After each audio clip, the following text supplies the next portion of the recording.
Hello, hello, hello. ¿Cómo están Hello, good evening. ustedes?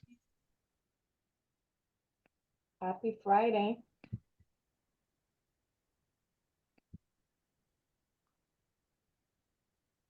¿Cómo tú estás, Sandy? Yeah, thank you so much. Thanks for all your tips. Good, good.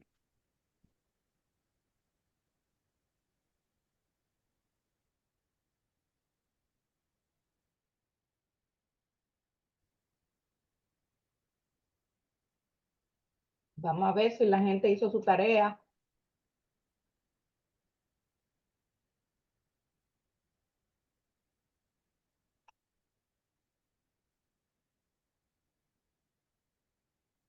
Hi, everyone.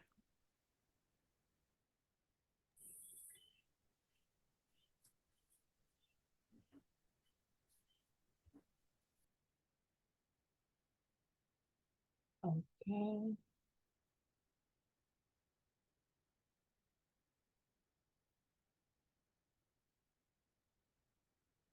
Hello, hello.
Missing about 6 people.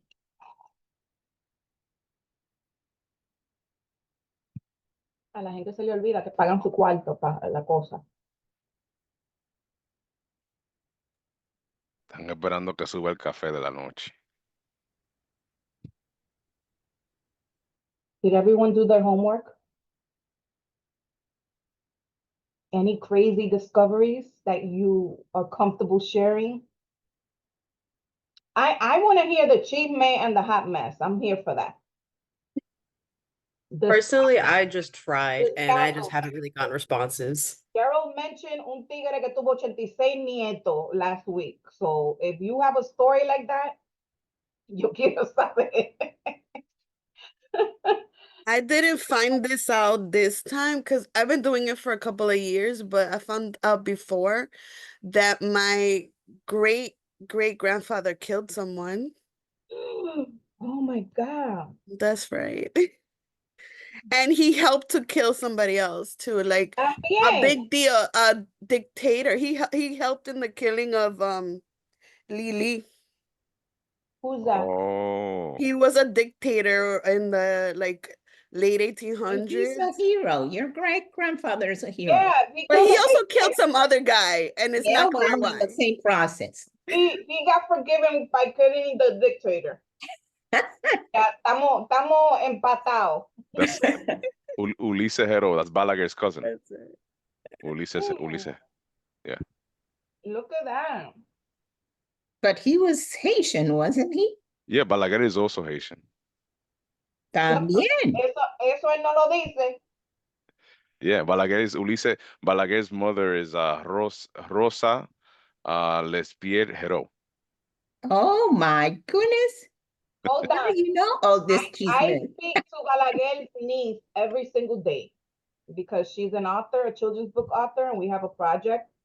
And that woman has never mentioned that. Ahora, mañana, cuando yo la vea, le voy a preguntar. Their collective great grandfather is Daza Hero from Cap-Haitien. Oh, look at Oh my goodness. that. Yep. That makes sense. Who else? Who else got a messy history? I totally unrelated, but Julissa, I like your In the Heights poster. Thank you so much. It's the original. That's the only good one because I have serious complaints about the movie. I'm not gonna get into them right now. Princesa, you and I could talk about and because that was me too. Especially me growing up in Washington Heights, I had a lot to say. But but welcome, Julissa. It's so nice to see you. Nice to see everybody. Sorry I missed last week. I was traveling, but I got to listen to the recording. So it's nice to meet you all. Okay, who else got scandals? Nadia? What's the question? I missed it. What? There was homework last week, and I'm trying to figure out if anyone discovered any scandalous family secrets. Got it. So, Sandy dijo aquí que ¿qué fue? ¿Un tío tuyo? ¿Un qué? No, it's my grandma's grandpa. He killed a man, and he helped in 2 killings, but one of them was heroic. One of them was heroic because it was a dictator. Wow. Yeah. Interesting. Nadie más. Todo el mundo tiene un pasado limpio. Well, not really, but you asked if we discovered anything. Yeah, or have anything that, doesn't need to be recent. I reached out to my mom's half sister. I've talked to her, I think, twice before, so it was really interesting to be like, hey, can you tell me some stuff? Did they reveal She stuff? she hasn't gotten back to me. She said she would, but she hasn't gotten back to me. These I finally elders called don't my like aunt. talking. Yeah. Yeah. Within the I just ghosted. She goes to you? I have no idea. The same thing happened to me, and it only fueled this drive to dive deeper into my genealogy, to be honest. People not telling me things. Yeah, because people are like, what are you really hiding that you don't want to talk? Because meanwhile, like, I was asking my mom, I'm like, oh, okay, what's your mom's name? What's her mom's name? And then it just got to like, I was asking other questions. She's like, I don't know. I don't know.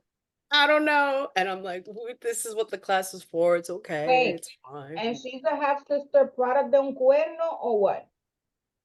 I don't even know. I know that she's younger. I know that she's younger. Right, so how is she the half-sibling? She is the half sibling through my mom's dad, so my maternal grandfather. So your maternal grandfather probably had like 3 other families. Probably. I'll tell you, I've spoken with him twice, and the last time I think I was common 5. in the Caribbean. Yeah. No se rían, it's common. I'm not trying to be funny. Oh no. I got a coworker who looks really, really weirdly similar to my cousin, so she could be another cousin. There was this TikTok about this young woman who was working somewhere, and her coworker turned out to be her half sister. I had 2 students like that. I think the story is in Boston or something like that. And they turned out to be Dominican. Y el papá, por supuesto, tenía un lío. And they went and they did their DNA and everything. She's trying to write a book right now. She's looking for a ghostwriter, if anyone wants to. I have a story. Go on, Angela, share. So about 25 years ago, I had 2 students in class who turned out to be sisters. The only reason they discovered each other was because we were doing the family tree in the classroom, in the Spanish class. So then they discovered that they had the same dad and the same grandparents, Dominicans. So and they turned out to be in my class. I don't, okay. Angela, this is the second story you share about starting some mess with your family tree. I do. I discovered a cousin too that way. He was my student. He was my third cousin. Wow. What's that expression? It's like Dios lo crean y ellos lo encuentran or something like that. Sí. Yeah, you're helping that. You're the facilitator. Bueno, Gerald and Jasmine, we're done con los chismes. So whenever you guys want to, No, this was Gerald will- perfect. yeah, Jasmine and Gerald will enjoy it. But whenever you guys want to start your lesson for today, by all means, welcome to the second session of genealogy research with Jasmine Kateri and Gerald Lopez. If you weren't here last week, we shared the video. We hope you took the time to watch it. We hope you did some of the homework or at least got started. And today is Mambo número dos. Okay, take it away. Welcome, everyone. I'm gonna just apologize in advance for the camera. I'm getting over an illness from this week, so it's gonna stay off.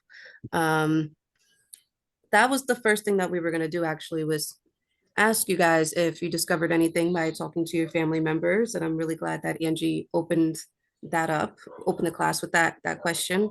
The second question we had for you all is, did anyone run into problems with creating an account with Family Search? Okay. Go ahead and unmute. To be fair, I postponed it till about 2 hours ago, trying to make an account. Okay. So sorry.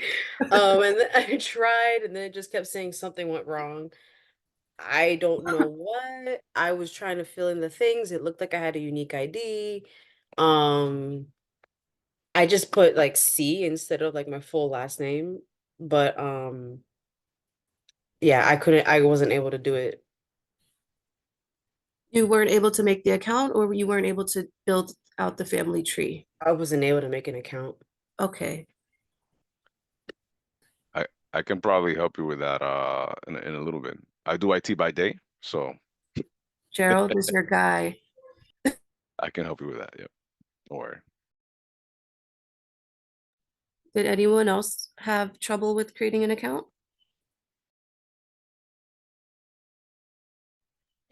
I'm a little behind. What is the website to create an account? Just so I know where we are. Appreciate it. It's familysearch.org. Thank you. I'm gonna put it in the chat Did right you now. get any of the emails from Gerald and Jasmine? You're muted. Yeah, I know.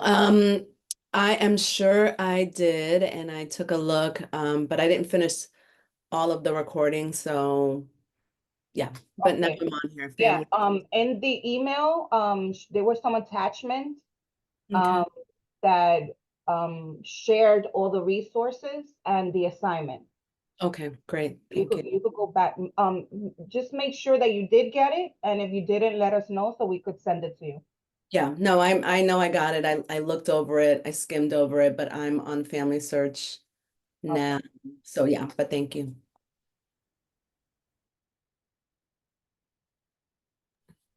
Okay, so for this week, what we'll do is we will briefly introduce how to use Family Search. We'll tell you how to navigate the different provinces that are available on the websites. We'll go over common phrases, abbreviations. I know that those were some of your questions from last week, like how do I read these records? So we're gonna give you a brief introduction on how to possibly decipher some of the handwriting in these records. And then Gerald will be going over index and non-index records on Family Search, as well as how to navigate the Dominican Republic's National Archives website, as well as Spain's FADES website, which is also their archival site. All right, I'm gonna start to share my screen. And thank you all for your patience.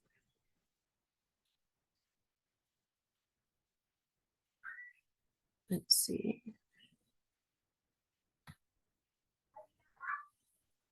Can you guys see the slideshow? I see it. Can you see it? Okay.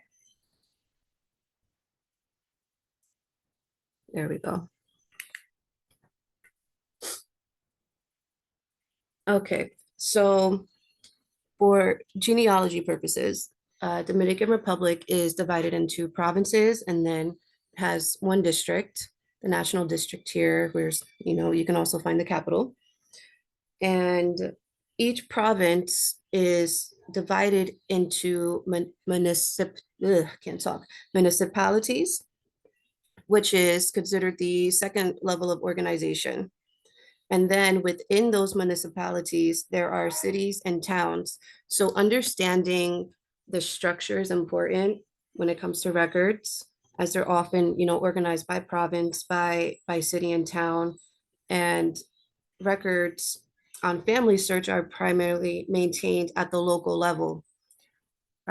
Each of these different provinces, cities and towns, etc., they're unique in the term of what's available online.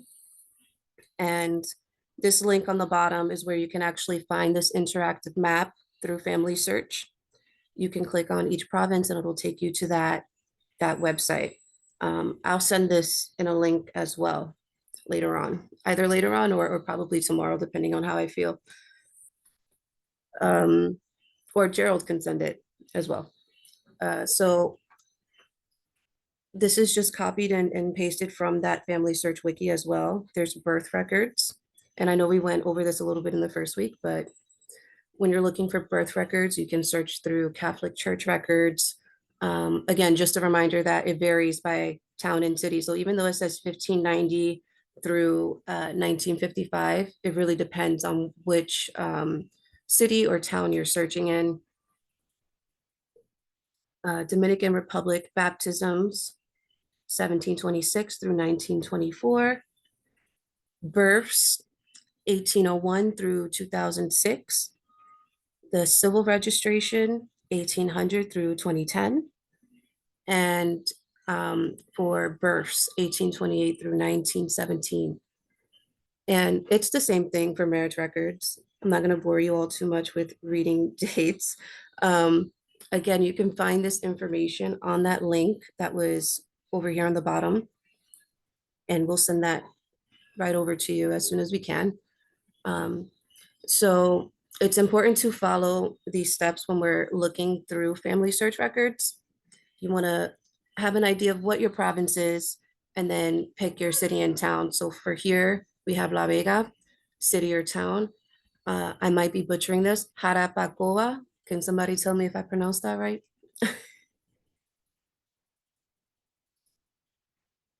Okay. Yes. Okay, thank you. Moving on, locating church records.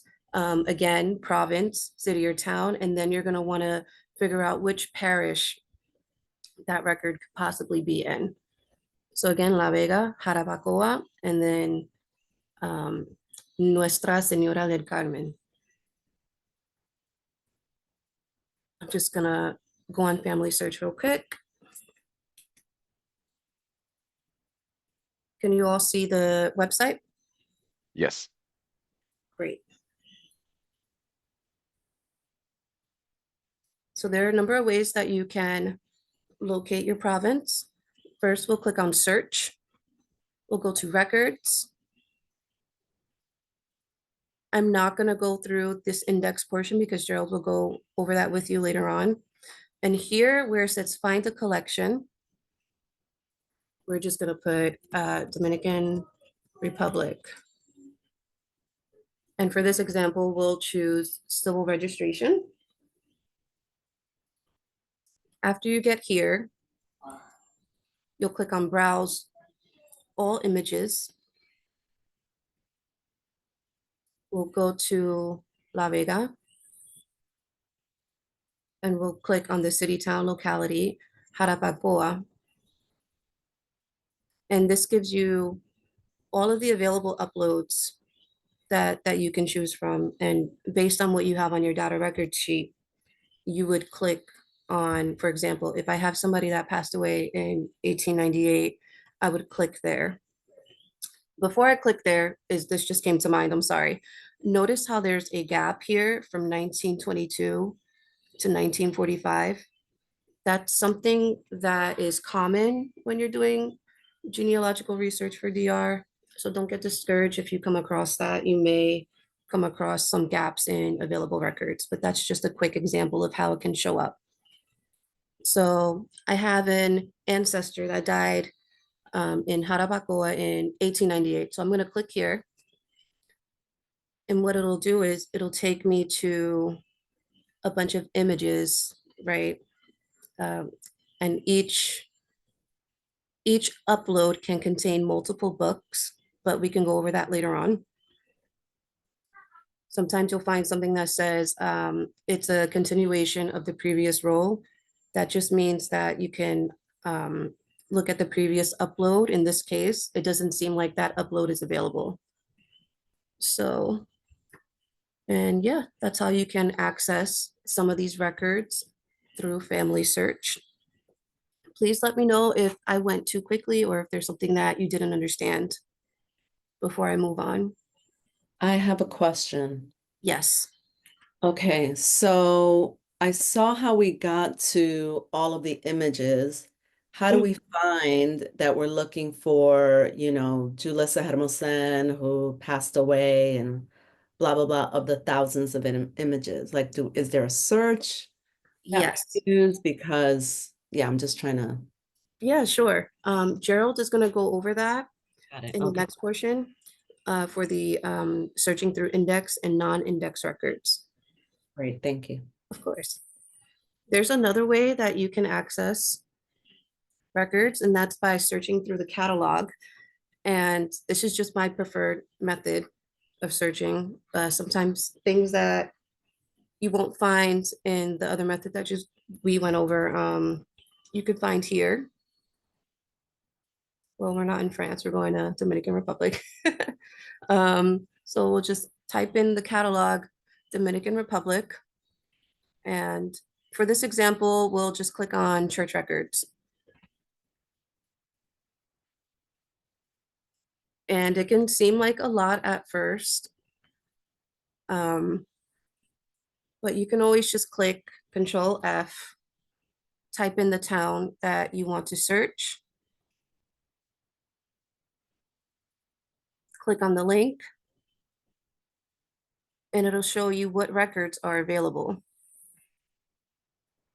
If you see the magnifying glass next to the record or the upload that's available, that just means that some or all of that upload has been indexed. If you see the camera, that means that the images are available to browse online. So you would just click on the camera. And that is how you reach this set of images. Any questions about that? I have a general question. The dates that are indicated in parentheses, are these the records that Family Search has, or is this linked to the Dominican Republic records? I guess my question is, even though it may not be found in Family Search, is there a possibility of finding the record in the Dominican archives? Yes, through the National Archives. Gerald, do you want to answer the second part of that, of how Family Search scans these documents as well? So the way that this works with Family Search is that they are actually the Mormon Church went and took pictures. Sometimes you're gonna find a picture of somebody's hand in the records.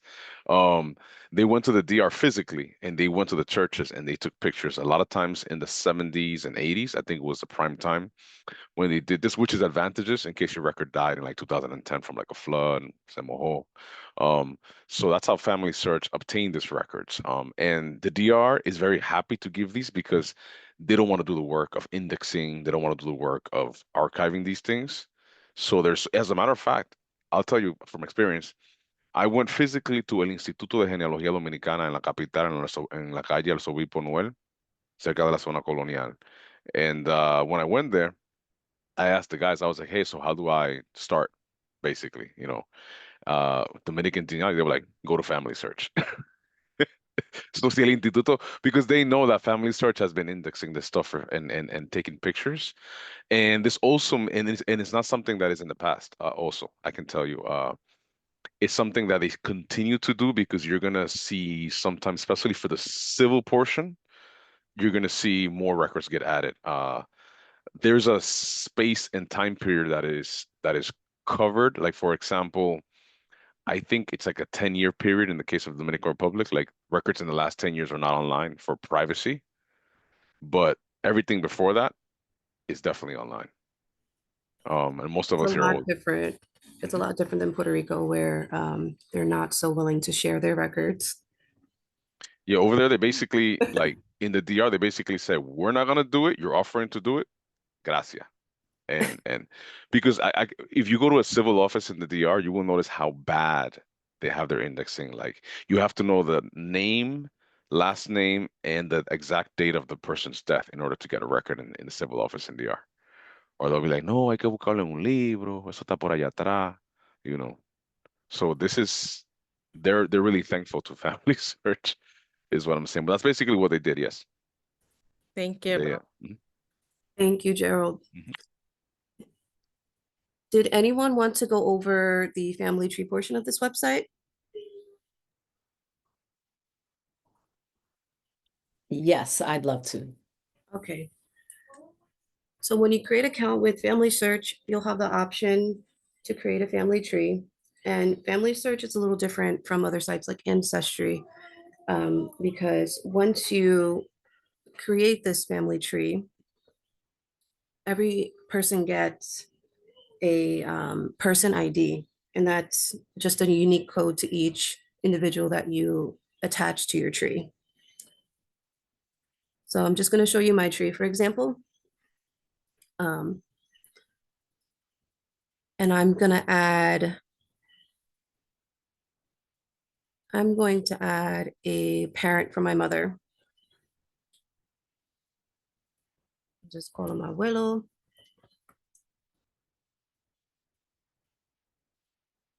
Male, deceased. Now, when you mark your ancestor as deceased on family search trees, what happens is any registered user on family search can attach files to that person's ID.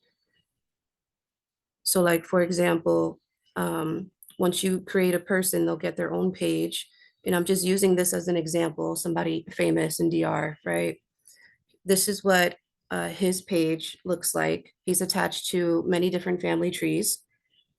This is his ID as well. And here you can see that different people, different usernames are attaching sources to this person's ID. I can't click on the person though and see their family tree. So your family tree itself will be private.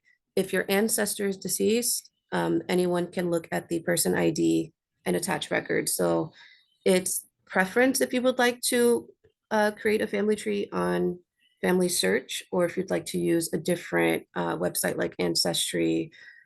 I believe we sent a list of recommended sites for family tree during the first week, so you can also review that as well. So we're going to go back to the slideshow real quick.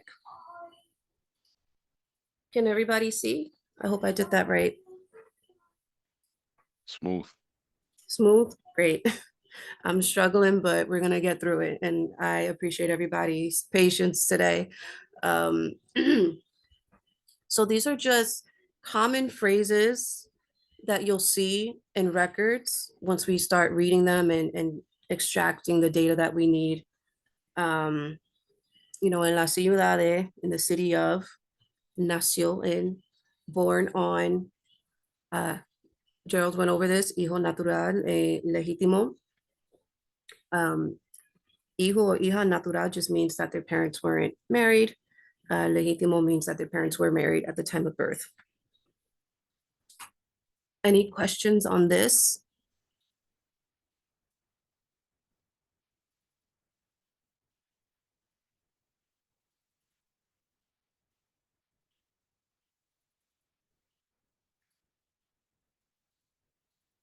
And before we jump into deciphering records, just gonna talk about abbreviations because they show up a lot, especially in older handwritten records.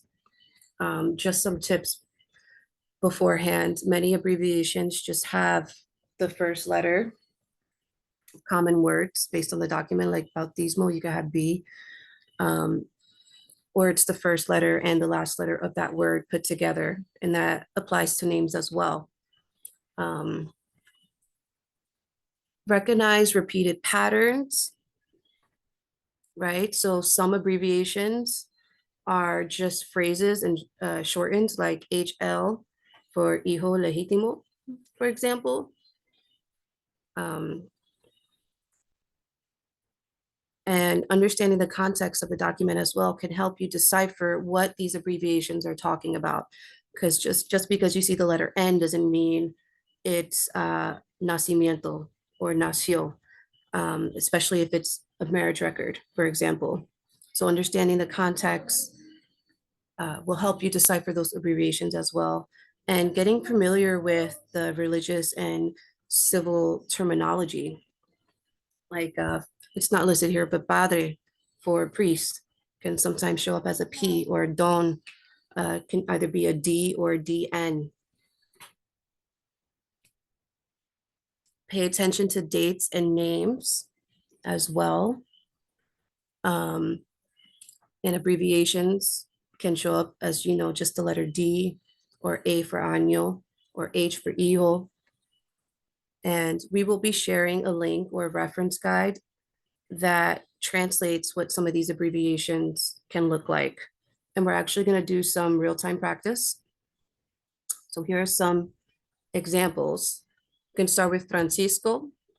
You notice here how it's just the first part of the word and then the last section of that word. If you read it just like that, you would probably read it as Franco, but it's actually Francisco. Juan is just Jua. Again, that example, don, doña. You'll see months that are abbreviated as well, just because the people writing these records spent so much time writing the same thing over and over. And Francisco, Maria, those are just really common names at the time. Difunta, ciudad. And I'm just gonna keep the screen up so you guys can take a look and really study what these words look like, because I'm gonna give you a really quick pop quiz.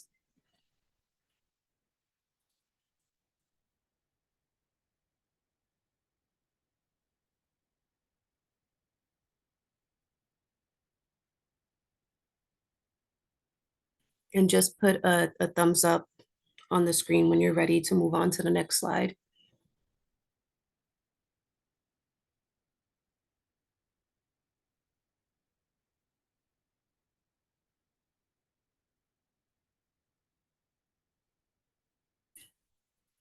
All right. Does somebody want to try and read that first one? You can say it out loud. You can put it in the chat, whatever you're comfortable with. Natural de esta ciudad. That is correct.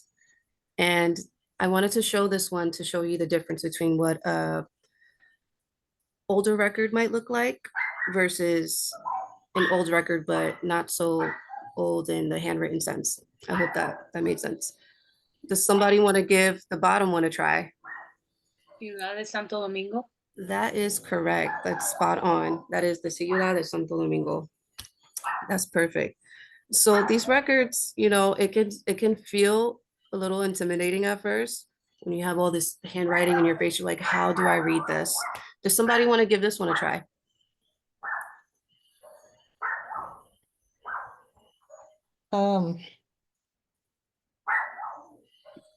María del Rosario o María de Regla.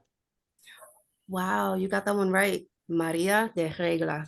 And I wanted to show this one because it's so easy to think de Rosa, de Rosario, you know, different things, but that's why context matters. And hold on, because the Okay, there we go.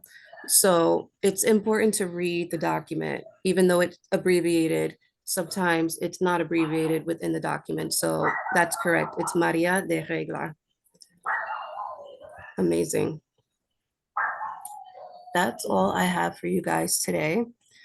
Gerald is gonna pick up. We're gonna hop back on Family Search. He's gonna show you guys how to look for your specific ancestors through index and non-index forms. Thank you all for your patience. Thank you, Jasmine. Ahora vamos a hacer como decía la abuela mía, a desencamar los muertos. So, vamos a decir, vamos a buscar, espérate. Hold on. Let me share the specific window, 1 second.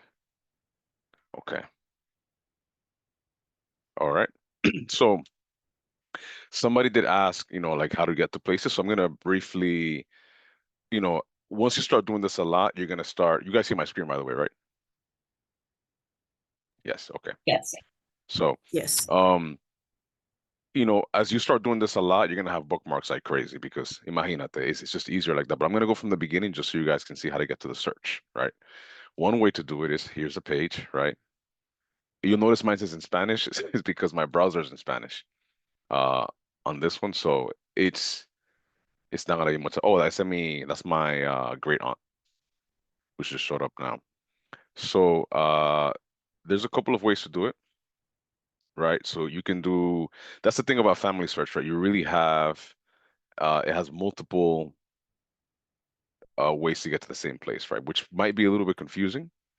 But for example, posible, this will be location in English, posible ubicación. So you can put in, for example, Dominican Republic, right? And I did, just so you guys know, I clicked on search, right? And I went here. Sorry, this is the right one. This is what I'm saying, that is different. There's different, they haven't reconciled into like a single interface in family search. So you can get to the same place via different avenues, right? This is one of my preferred methods, right? In the search up here. And then you go to where it says find by place or buscar por lugar. And it'll pre-fill the country once you start to type it in. And this is my favorite page. This is República Dominicana. If you guys want, you can bookmark this. I have the, let me get you guys the numerical one. I have it here. Hold on. So I'm going to paste it in the chat.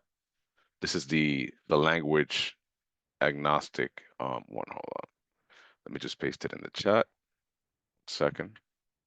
Because this is a good thing to bookmark. You can always go through the methods that I did, but so let's get started with the search. I'm going to look for my grandfather, right? So the place is already pre-filled here, Dominican Republic. So I'm going to look for Antonio Castellanos. I'm going to click on search, right?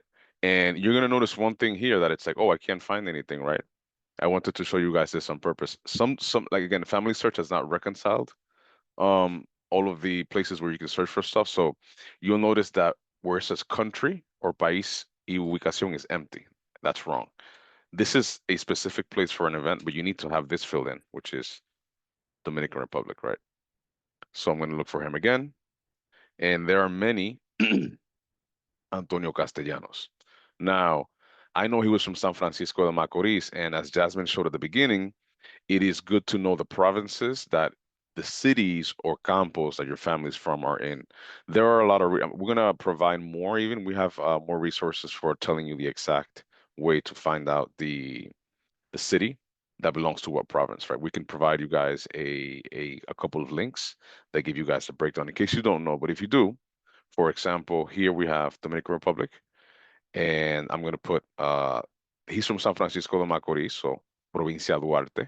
It used to be called, fun fact, this province was named Pacificador after the man that one of our participants' grandfathers killed, because this was Lili's province, Pacificador, and then they renamed it to Duarte. So here I'm looking for Antonio Castellanos, but it's still quite a few people, right? I do know already my great-grandparents' names. So I'm going to use over here some of the, over here it says agregar familiar, but we can make this into, it'll be father or padre, right? So we can look up the father. For example, in this case, I know his father's name was Abraham. His last name was Castellanos, right? And let's say I don't know his mother's name, my great grandmother. I'm just gonna put that. There he is, and that's actually exactly where this is his defunción. This is when he passed away in 2015. This is also his marriage here, right?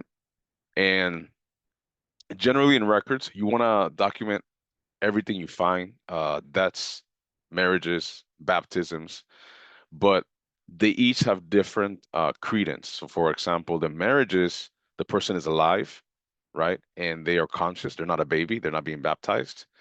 So they're saying things in their own person, right? So you're going to get details that are very specific to that, right? In the death, especially when the person has passed, the informant might have some information wrong. In this case, it actually correlates. You see that the father is Abraham Castellanos and the mother is Bernardina. So that is actually correct, right?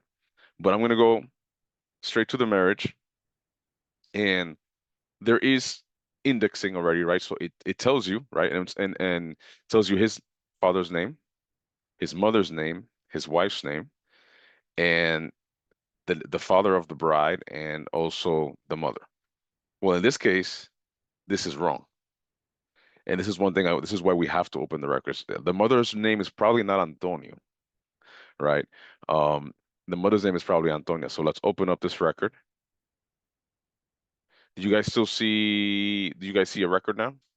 I'm making sure I'm sharing the whole, okay. Yes. Okay. All right. So now we are in this record in San Francisco de Macorís on the right-hand side. And the first thing you want to look for is, you see how it says Junta Central Electoral Oficialía del Estado Civil. This is a civil record, right? So it's not a religious, not a Catholic record. And we have here in San Francisco de Macorís, a los 4 días del mes de marzo, de el 1989, ante mí, Epifanio Graciano Gómez, oficial de Estado Civil de la Segunda Circuncisión, oficial en mi casa, en la casa número 56, en la calle del Carmen, siendo las 7 horas de la noche. So we could already see it's getting late.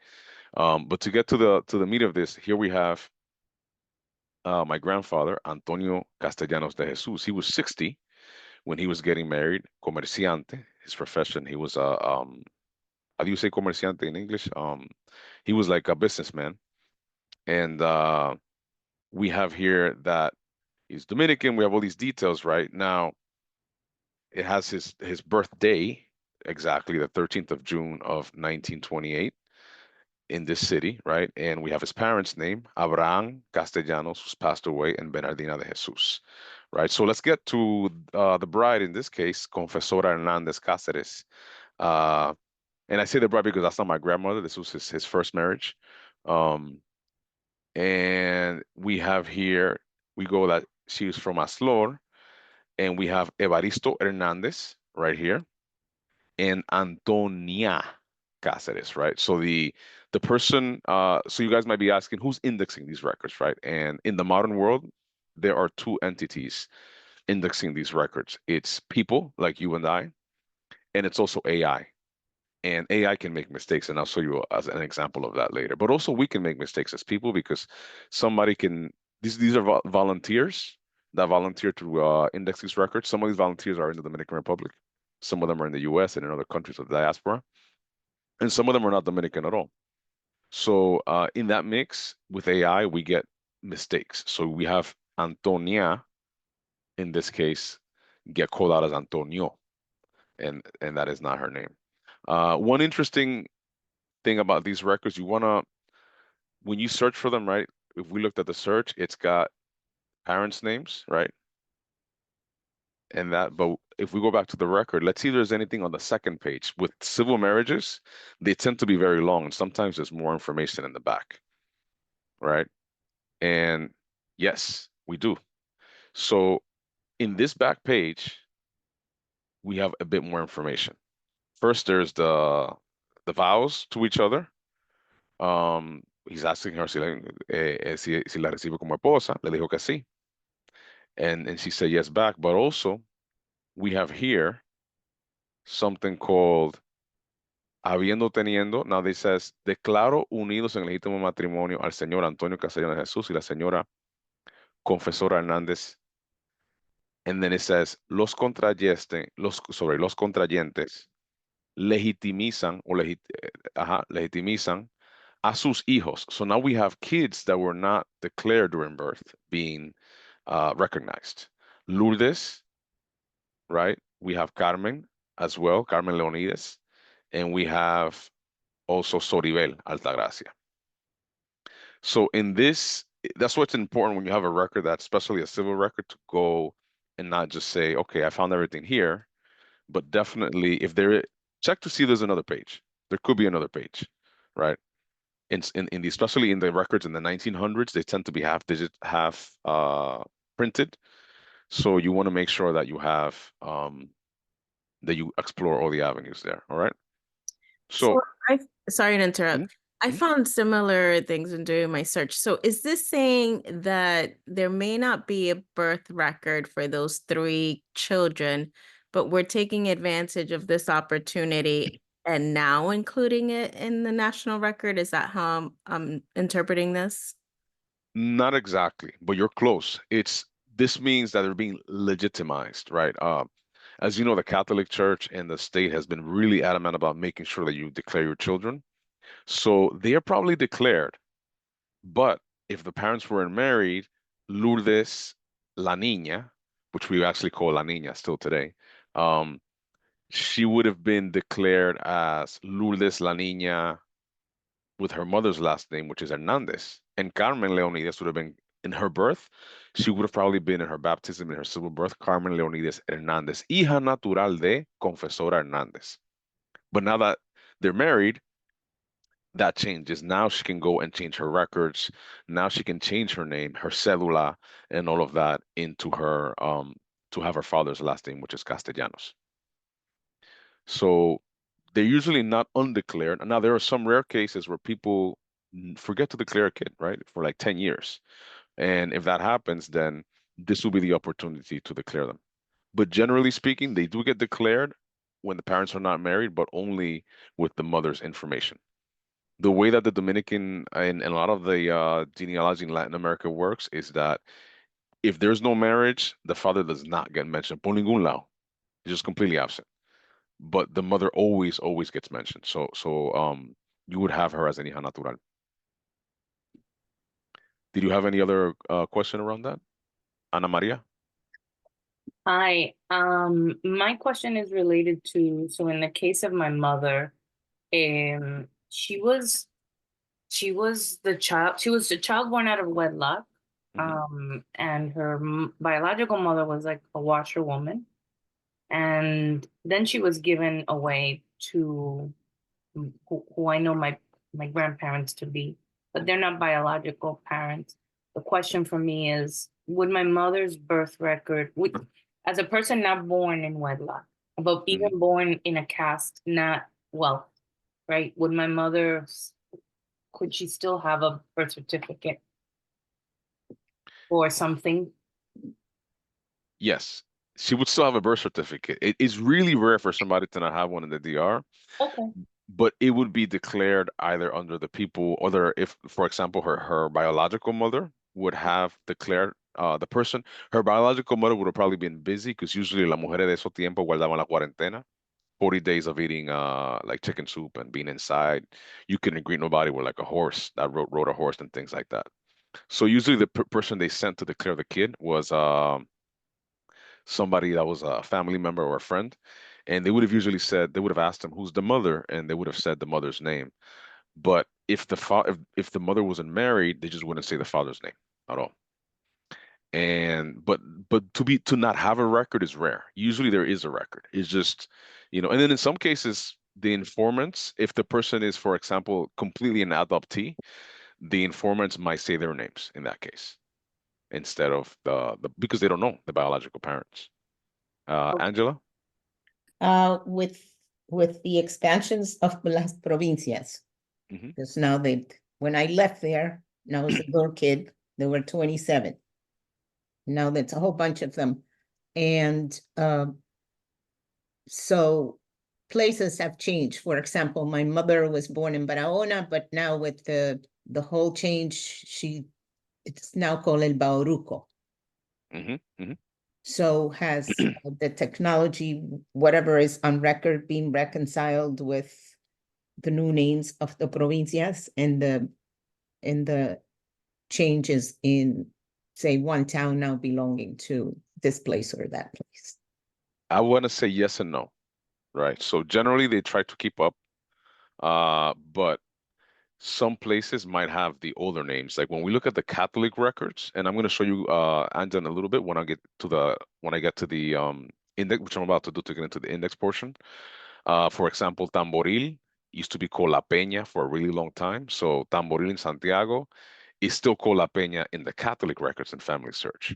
But if you go to the civil records actually call it Tamboril. Because in that case, while the Catholic records exist up until the 1930s in Tamboril, it was still called La Peña. But after this, it became Tamboril. So it can be a little bit tricky.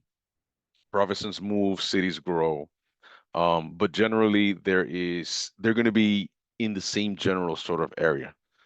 So if you have, in your case, Bauruco, Barahona is inside Bauruco right now, right? But the province could have been called Barahona before, During Trujillo's time, Monte Plata was inside San Cristobal during Trujillo's time, for example. So things do change, but you're going to notice that there's going to be, it's going to be very nearby. Like when you look at the provinces and especially with a map that Jasmine showed, that tries to reconcile as much as possible these names. All right, I got more hands raised.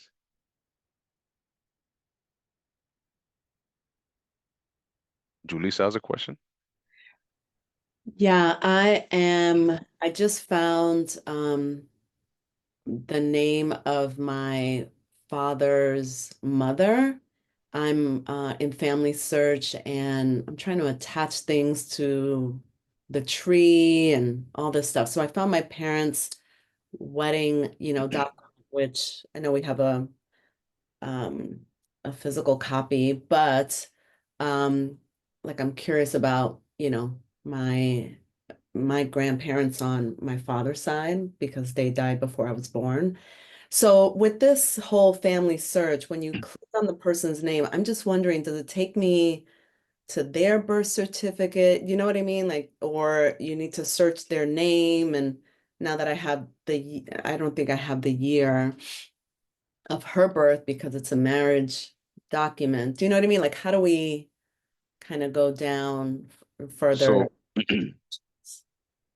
there's a couple of paths. You could search, which is one option. You could just search for your grandparents in that case, which I'm about to do, actually. And you're about to see. But I only have a name. But, I don't even have, because this is a wedding document. It's my, it doesn't have, it has their parents' names, but it doesn't have their parents, anything. It just only has a name. So I'm just wondering how that works. But so let me get this clear. You have a record that has, for example, your parent, and it has their parents' names because they're getting married, right? I looked up, I have my parents' wedding document. I looked up my father, and he died in the US, in New York. So I was like, okay, let me look up his birth date. So what came up was my parents' wedding, document. And then I've only known his mom through pictures.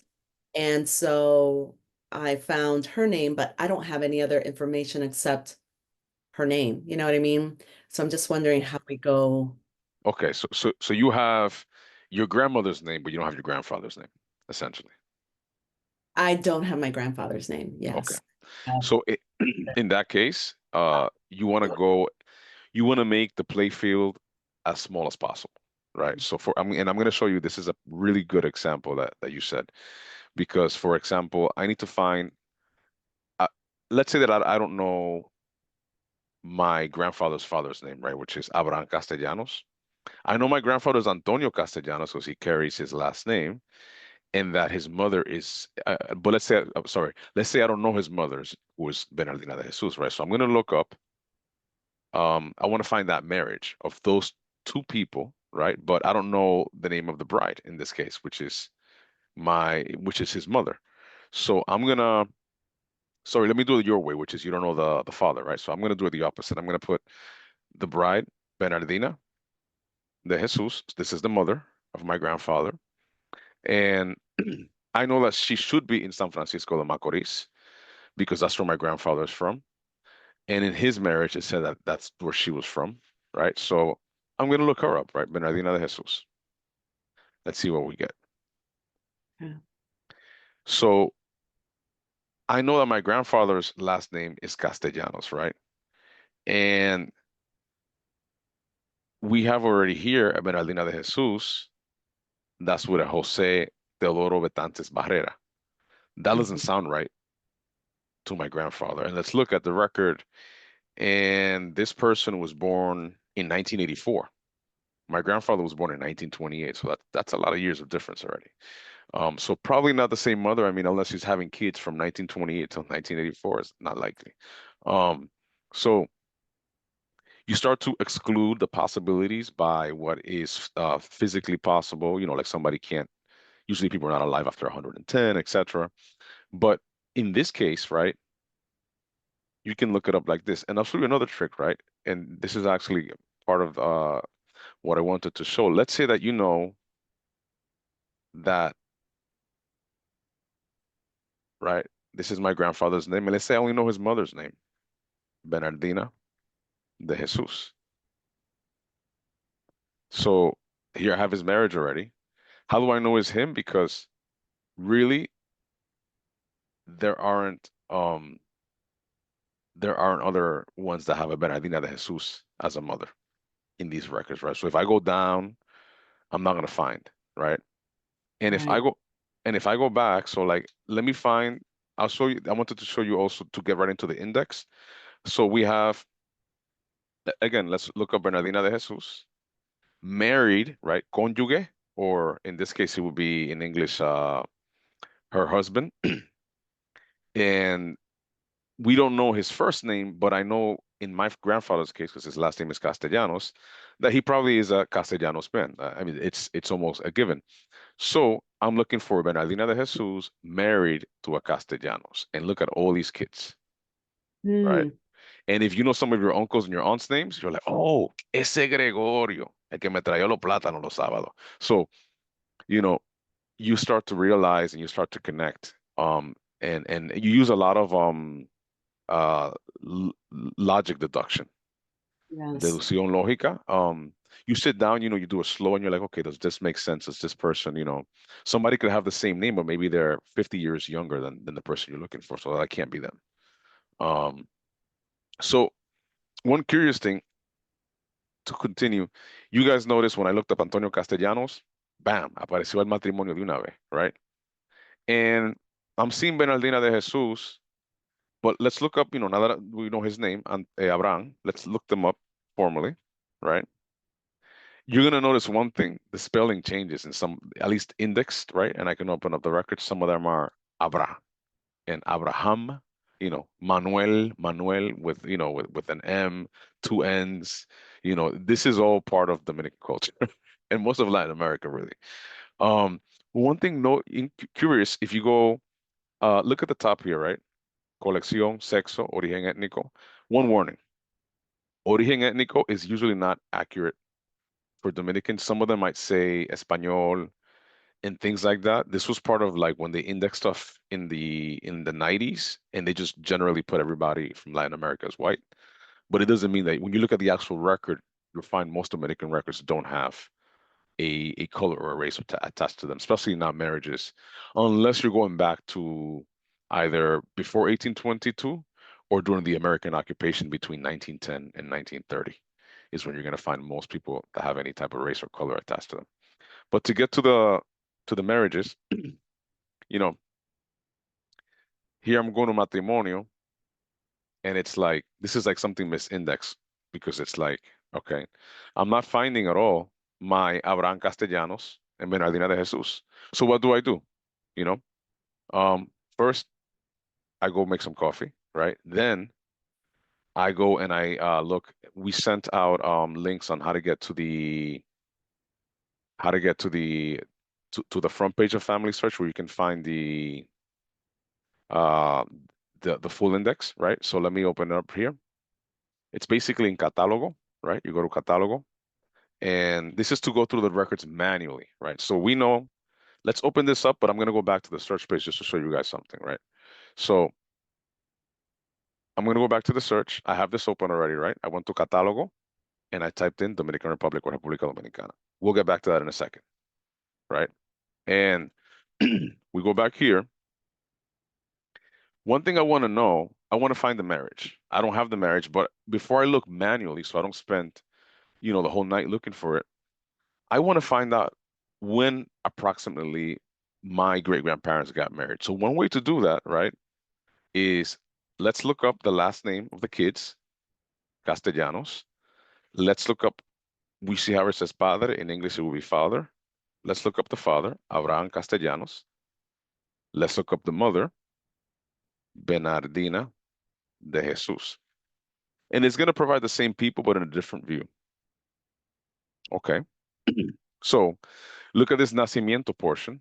All right. So this is almost like una subasta, going once, going twice, pero al revés. We're trying to find the youngest person, right? So we have 1918, ¿verdad? Seguimos. 1919, no. 1929, no. 28, más viejo. We're looking for younger. Do we have younger? Do we have younger? Same guy, 1918. Todavía no tenemos más joven. Let's look. Vamos a ver si hay más personas of that couple. Starting to see, mira, María Dolores, 1916. So far is the youngest one, right? And you guys might be like, why don't you keep going? Well, I'm starting to notice family search searches by relevance. So the further away you get from the main page, the less likely that it is of that couple or what you're looking for. So if I go to like this 245 pages, I can guarantee you that down there, there's less people. Another thing, if you wanted to make this shorter and sacrifice maybe some people, you could, not physically, but like the records, you can make this, you see how is this little checkbox here? This means find me exactly Bernardina, find me exactly Castellanos, for example. You see that number 245? I'm going to shrink that right now. I made it really short, maybe too short, and I only have two people. So I have to loosen up a little bit because there's something in the names, how they were written. See, I loosened up Bernardina, and now I have maybe the word as Benaldina and Bernardina in some cases, right? So now I have 17 people. But to get to it, right, we talked about 1916, which was the record that we found earlier for Maria Dolores. So it gives me an idea. So you know what you can do at home? You take a pen, you write down. It makes it easier, trust me. Or if you have a laptop, open up a notepad. So now I know I need to look for a marriage before 1916, right? So let's go back to the tab that I had here, which is in the catalog. And I'm going to go to church records. I'm going to go to Dominican Republic church records. And I'm looking for San Francisco de Macorís here. As Jasmine said, one easy way is Control F, or on your Mac, Command F. And I'm just going to look up San Francisco de Macorís. All right, and here we have it. Clicked it. And here are the records, right? Let me refresh this page so you guys can see it better. Okay. Here we have it. And you see it says bautismos. We're not looking for baptisms. We're looking for marriages, so we keep going. Okay. Aquí tenemos matrimonios. That's too long ago, 74. We're looking for 1916, más o menos. So when we look here, one place that covers 1916 is 1905 to 1923. There is no lupa or magnifying glass. So I know that this is not a searchable record, which is starting to make sense. I don't have a marriage, and the age, the year ranges where they would have married are not indexed, right? So they're not searchable. So I have to go by hand. So I'm going to click on the little image, right? And the way that these are built, they have like an image record number. You click on next. This is Utah's Genealogical Society of Utah. And then usually sooner or later, you're going to get to filmado por la Sociedad de Utah. This is the person who took the picture. This is the date. Look at that. I wasn't even born yet. This is 1984. And it's got all the records. I mean, all the details about the picture. Now, this continuación del rollo anterior. This means that the record that I'm about to go into right now is part of a previous record. It's part of a, like, if we were to go back to the catalog, and you saw that I got over here to, sorry, you see that I got over here to the matrimonios here in 1905 to 1923. That means that this 1905 continuación means that part of it is here in this other record, right? But there's a chunk that isn't. So I'm going to go here and I'm going to look at the first page just to make sure, because, you know, even though these things have these age ranges, these year ranges, we want to make sure that they actually are accurate, right? So let's look at the first record just to see where we, by ubicar. And okay, it says Abril del año, and I'm going to annotate here in blue, 1905. Okay, estamos en el 1905, so now we got to go forward. One thing you're going to notice is when you're looking at things by hand, right, is you're going to, hold on, let me click out the annotate. Where's the annotate? Sorry about that. Give me 1 second. I'm just getting rid of the annotate thing. Okay, there you go. So let's make this a little bit bigger. Okay, you're going to notice that there are numbers here, right? The pages. You're going to notice that correlates in no way with this number here, the number 5, right? This is the 5th image, but this is page 274 and 275. If I go to the next page, you're going to notice it's also 2 pages. So for every image in a lot of these, there are 2 pages.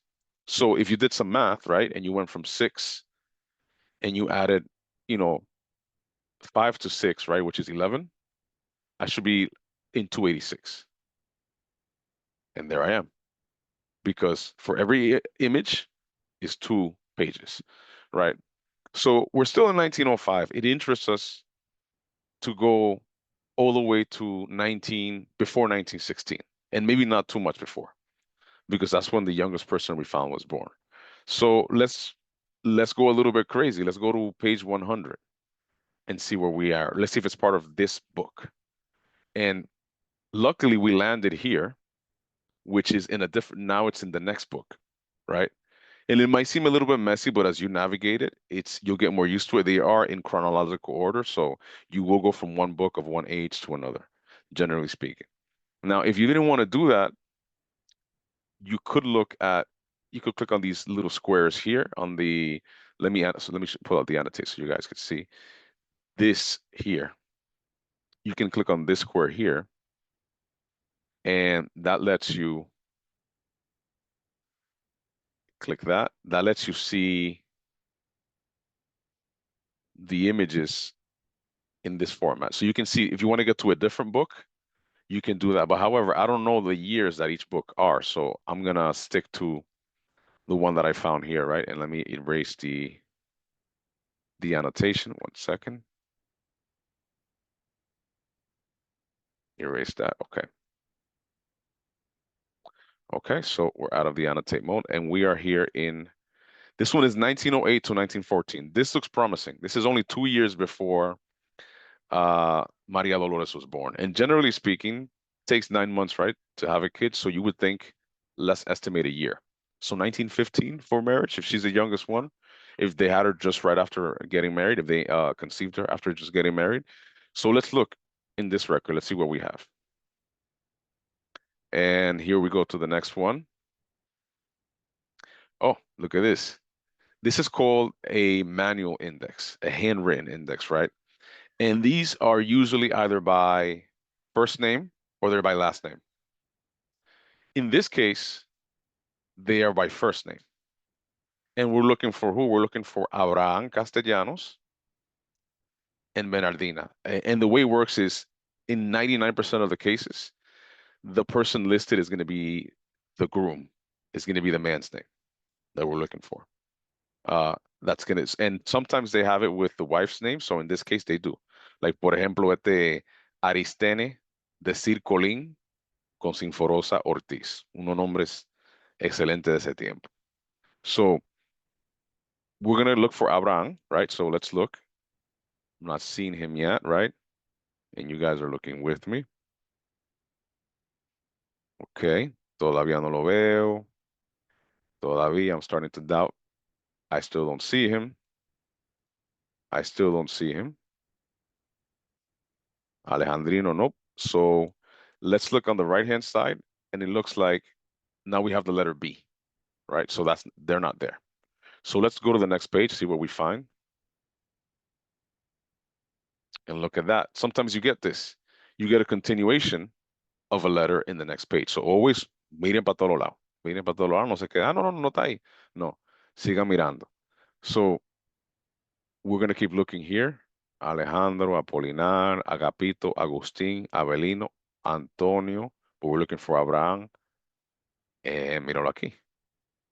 Abraham Castellanos y Bernardina de Jesús. We couldn't find them in the search, but they do exist. They are in this book. So now, handy dandy pen, como hacia el hombre de Blues Clues. That's what I do at least. 266 is the page that I'm going to be looking for. So I'm going to go ahead and make this smaller.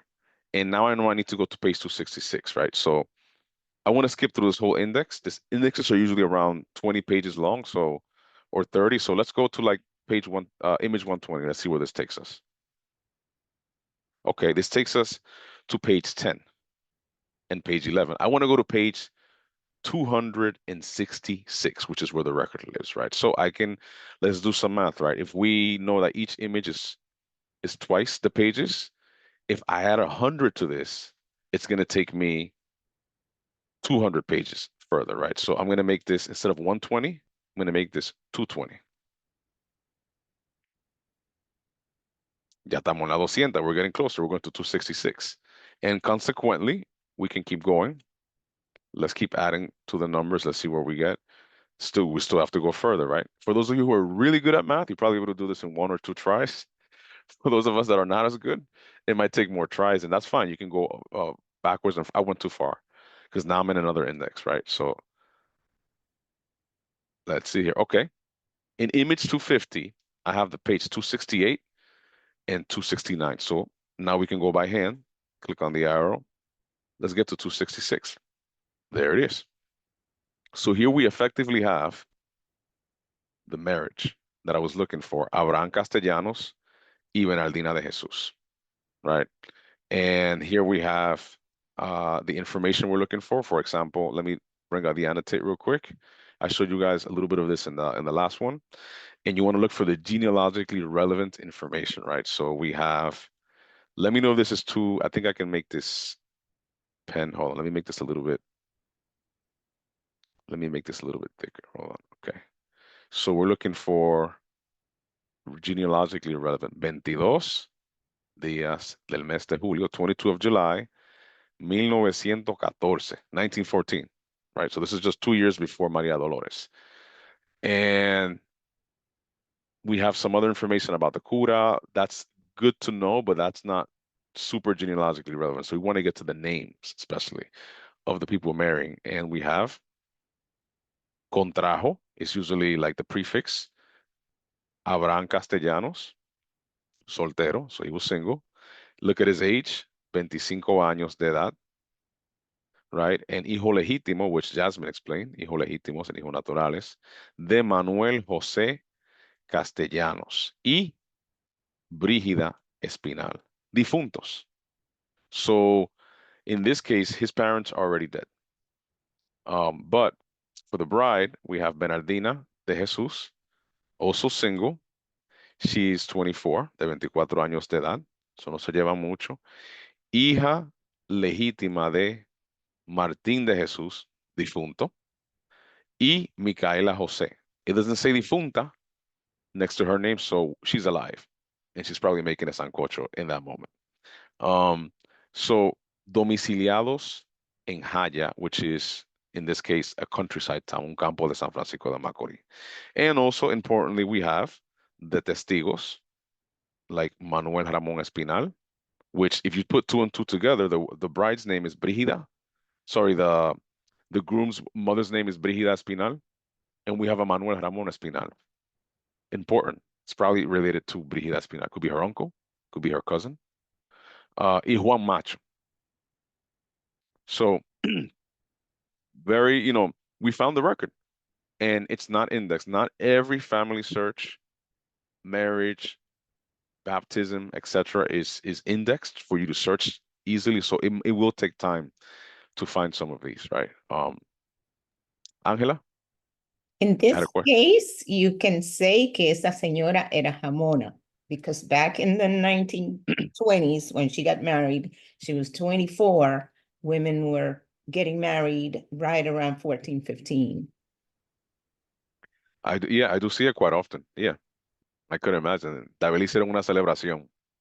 Por eso yo dije que la mamá estaba haciendo un sancocho, la suegra. So yeah, one thing too, let's focus real quick. I want to tell this one a little bit quicker in the interest of time. Martín de Jesus, which is the bride's father, it says he's difunto, pero Micaela está viva. So vamos a buscar Martín, right? Because we have let's do some genealogically relevant digging, right? Which is this. Let's look at this real quick, and I'm gonna pull out the handy dandy annotator again. So we know we're looking for Martín de Jesus. He's our focus person right now, right? So let's find out some information that we have here. We have his daughter Bernardina. How old is she? Y usted la jamona, ¿verdad?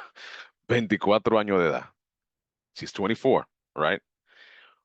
What is the date of the marriage? 1914. El 22 de julio del 1914, right? But let's do some math, right? So I'm going to pull up my calculator. You won't be able to see it, but because my math isn't great, I'm gonna go ahead and subtract 1914 from 24, her age, right? So it gives me 1890. So that means he died between 1890 and 1914. Obviously, he had to conceive her, so he couldn't have died before then. So 1890, right? And I'm going to write that down, 1890 through 1914. We have here as a range of the death of our famous Martin. So let me take out the annotation real quick. Bam, bam.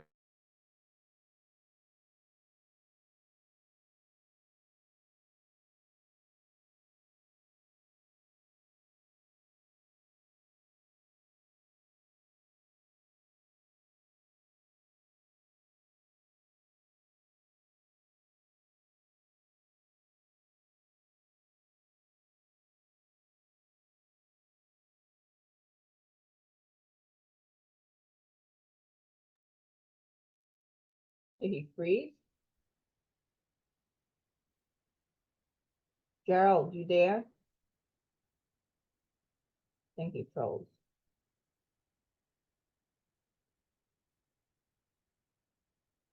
Yeah. He froze, so he should be back in a minute. How's everyone doing so far? Do you have any questions about how to look up the non-index records yet? Oh, look, Gerald's back. Sorry about that, guys. Parece que Martín no quiere que lo busquen, pero lo vamos a buscar como quiera.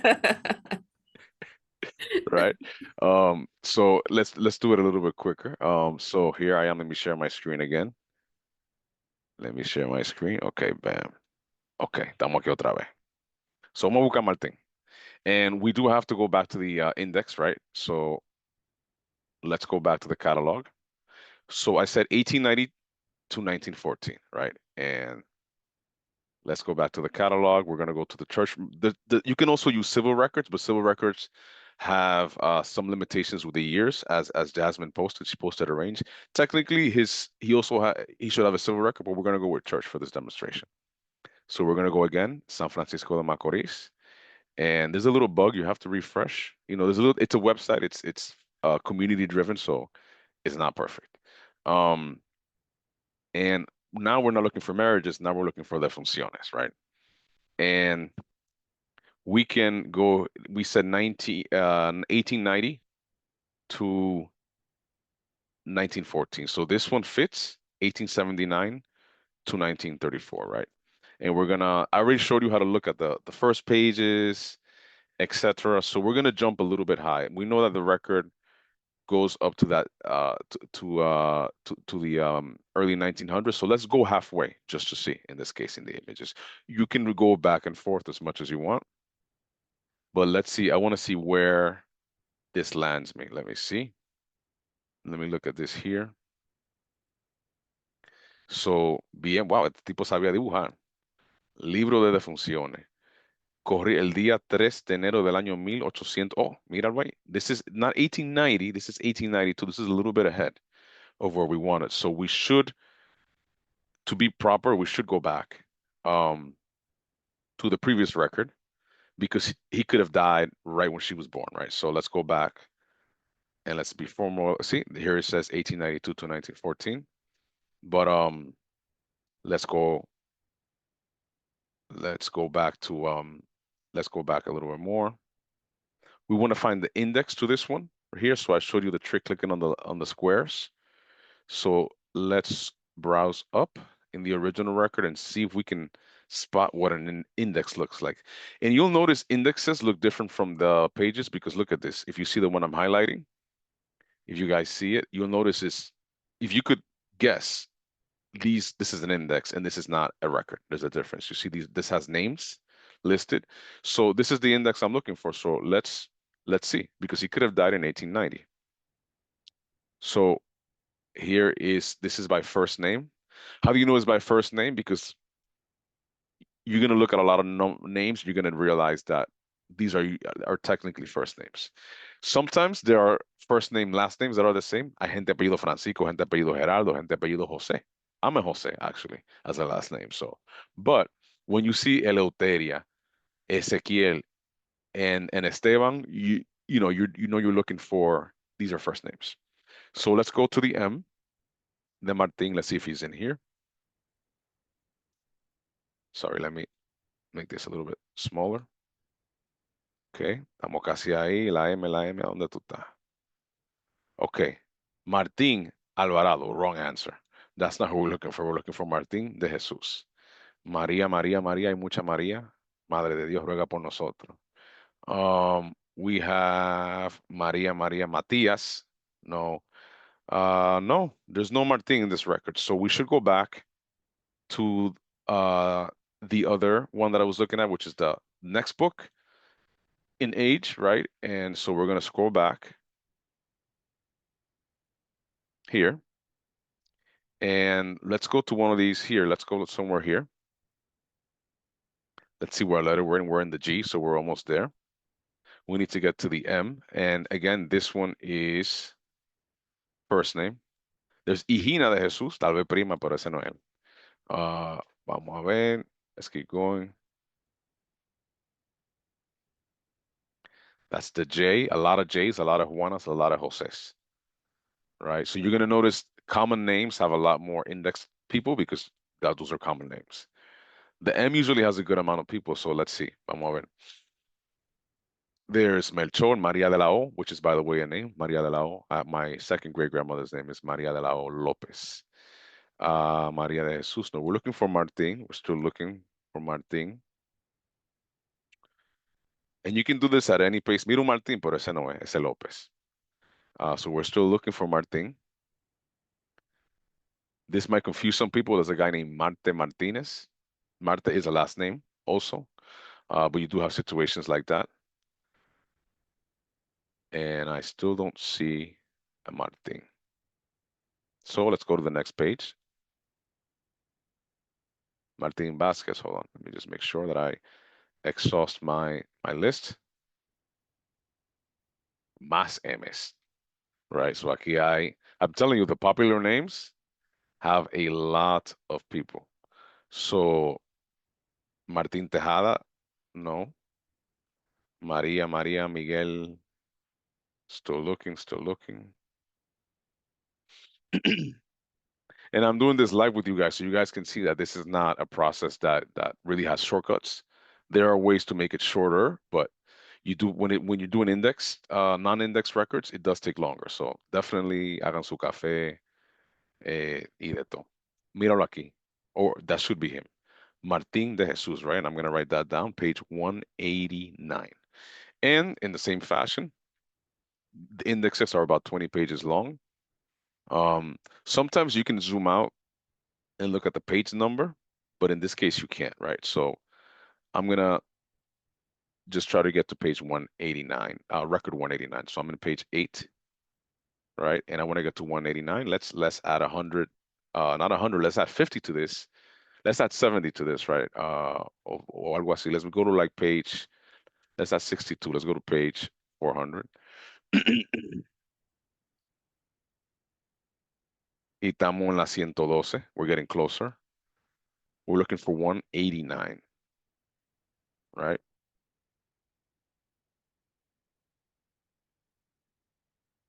Estamos llegando. Okay. Y míralo aquí. Martín de Jesús. Right? So you might be like, oh, I found them. Ya, me puedo acostar a dormir. No. Hay que mirar. You have to look at some of the details to make sure that it matches with your ancestor. In this case, the age, the time is, we have here, let me quickly annotate, el agosto del 1903, which fits with our theory that he would have died between 1890 and 1914, right? So he's in 1903. And it says here, dándole sepultura al cadáver de Martín de Jesús de 60 años de edad. His age makes sense that Bernardina could be his daughter, but more importantly, his wife's name is here. This tells you that it's him, Micaela Jose, which we have mentioned before. And it mentions his father's name. It doesn't mention his mother's name, but I did show you guys how to find that using partial information. But yeah, we found Martín de Jesus. So now I'm gonna, in the interest of time, I'm gonna keep going to show you a different. So this is family search. Showed you indexed, and I showed you search, right? Search has a lot of different tricks you can use. And index is takes a little more patience. With time, family search hopes to index everything. Noelia has a question. Hi, yes, thank you so much. This has been really helpful. I have a question about whether Family Search has the records of the like immigration forms. Like I think in the last class you mentioned the permisos de residencia. Is that something that we can search on this as well? Yes, and I'm going to show you. I'm going to do a very quick search. This is my friend's grandfather, Pedro Arque Cunillera, for example. Let me take out the state, because we're looking for any type of record in anywhere. Because that's not specific to some residency records are not specific to towns. They're people coming in ports. So República Dominicana or Dominican Republic, and here's how you'll notice you're looking at a residency permit. Is it says residencia, right, or residency in English, and nacimiento. So you can click on these and you can actually zoom into the images, right? And a lot of times, one of these permit renewals will have a picture. So, bam. Y mira nuestro famoso Pedro. Hasta su huella digital está ahí para que quiera viajar con el nombre de él. Pero, no, I'm kidding, you can't copy that. But that, yes, so the answer for you is, Noelia, yes, this actually does have the residency permits as well.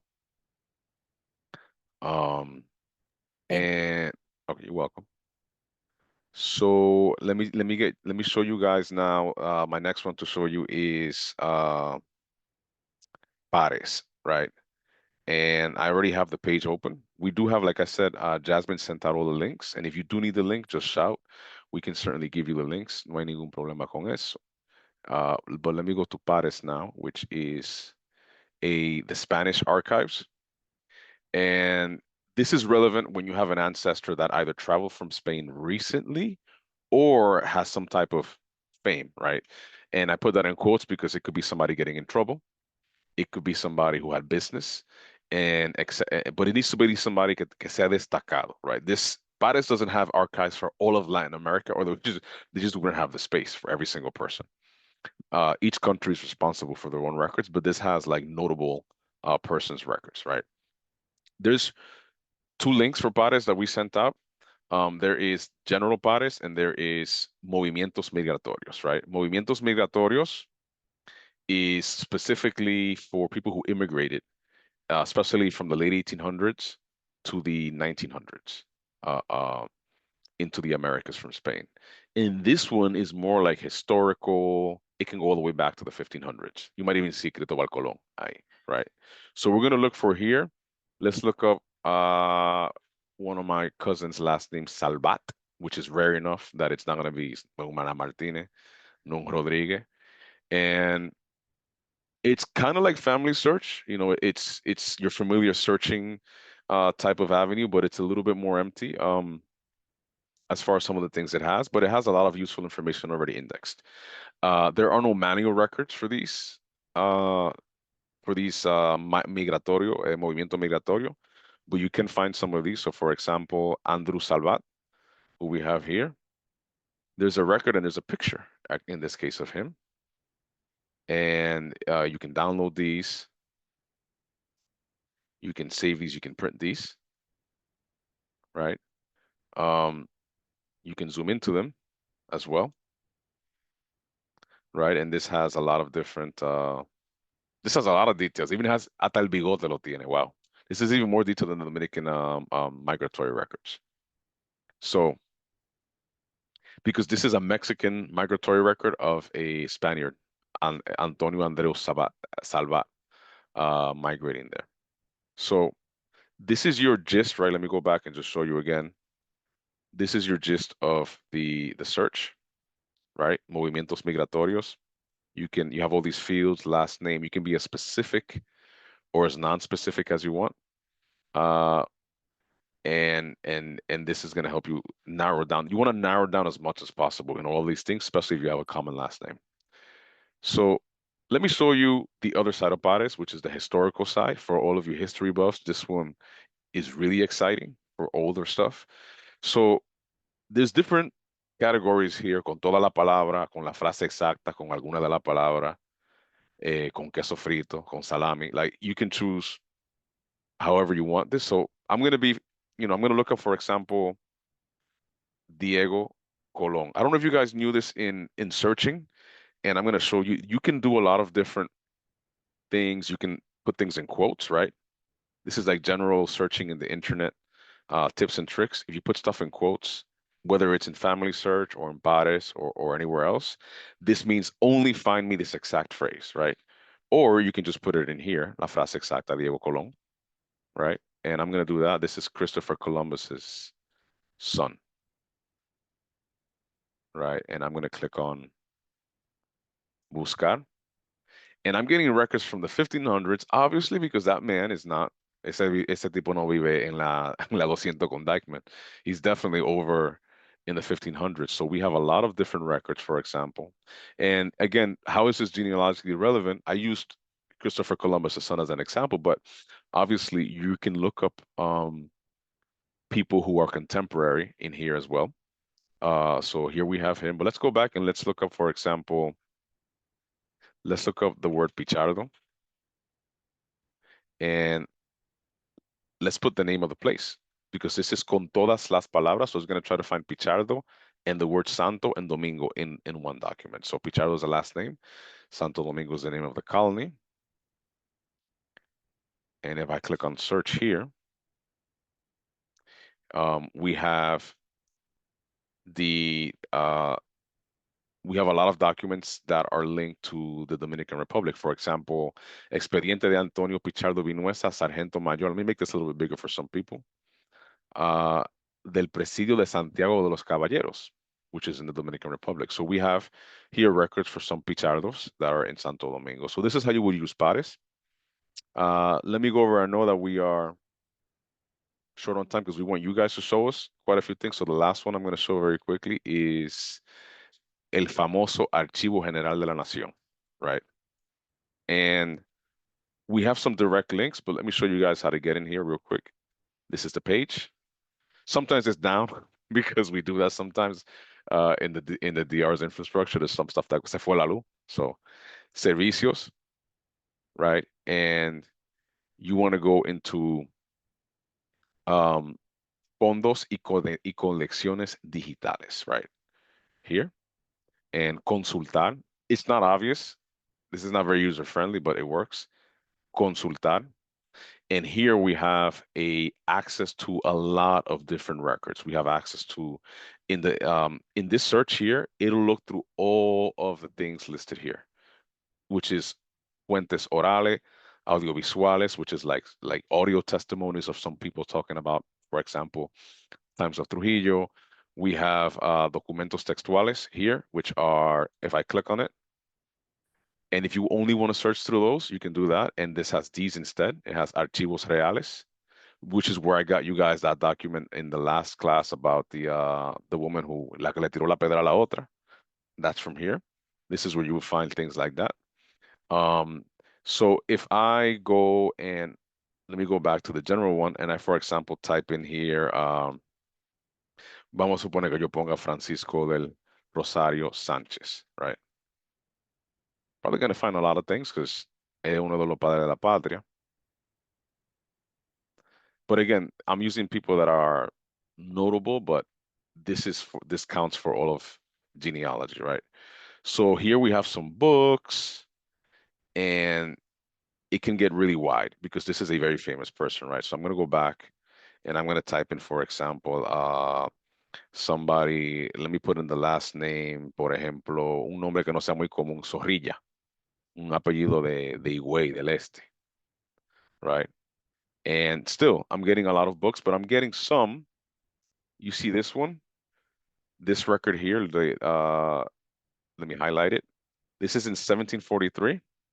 And this is Bando de Buen Gobierno avisando a todos los vecinos de la jurisdicción de la pena de muerte al traidor del rey.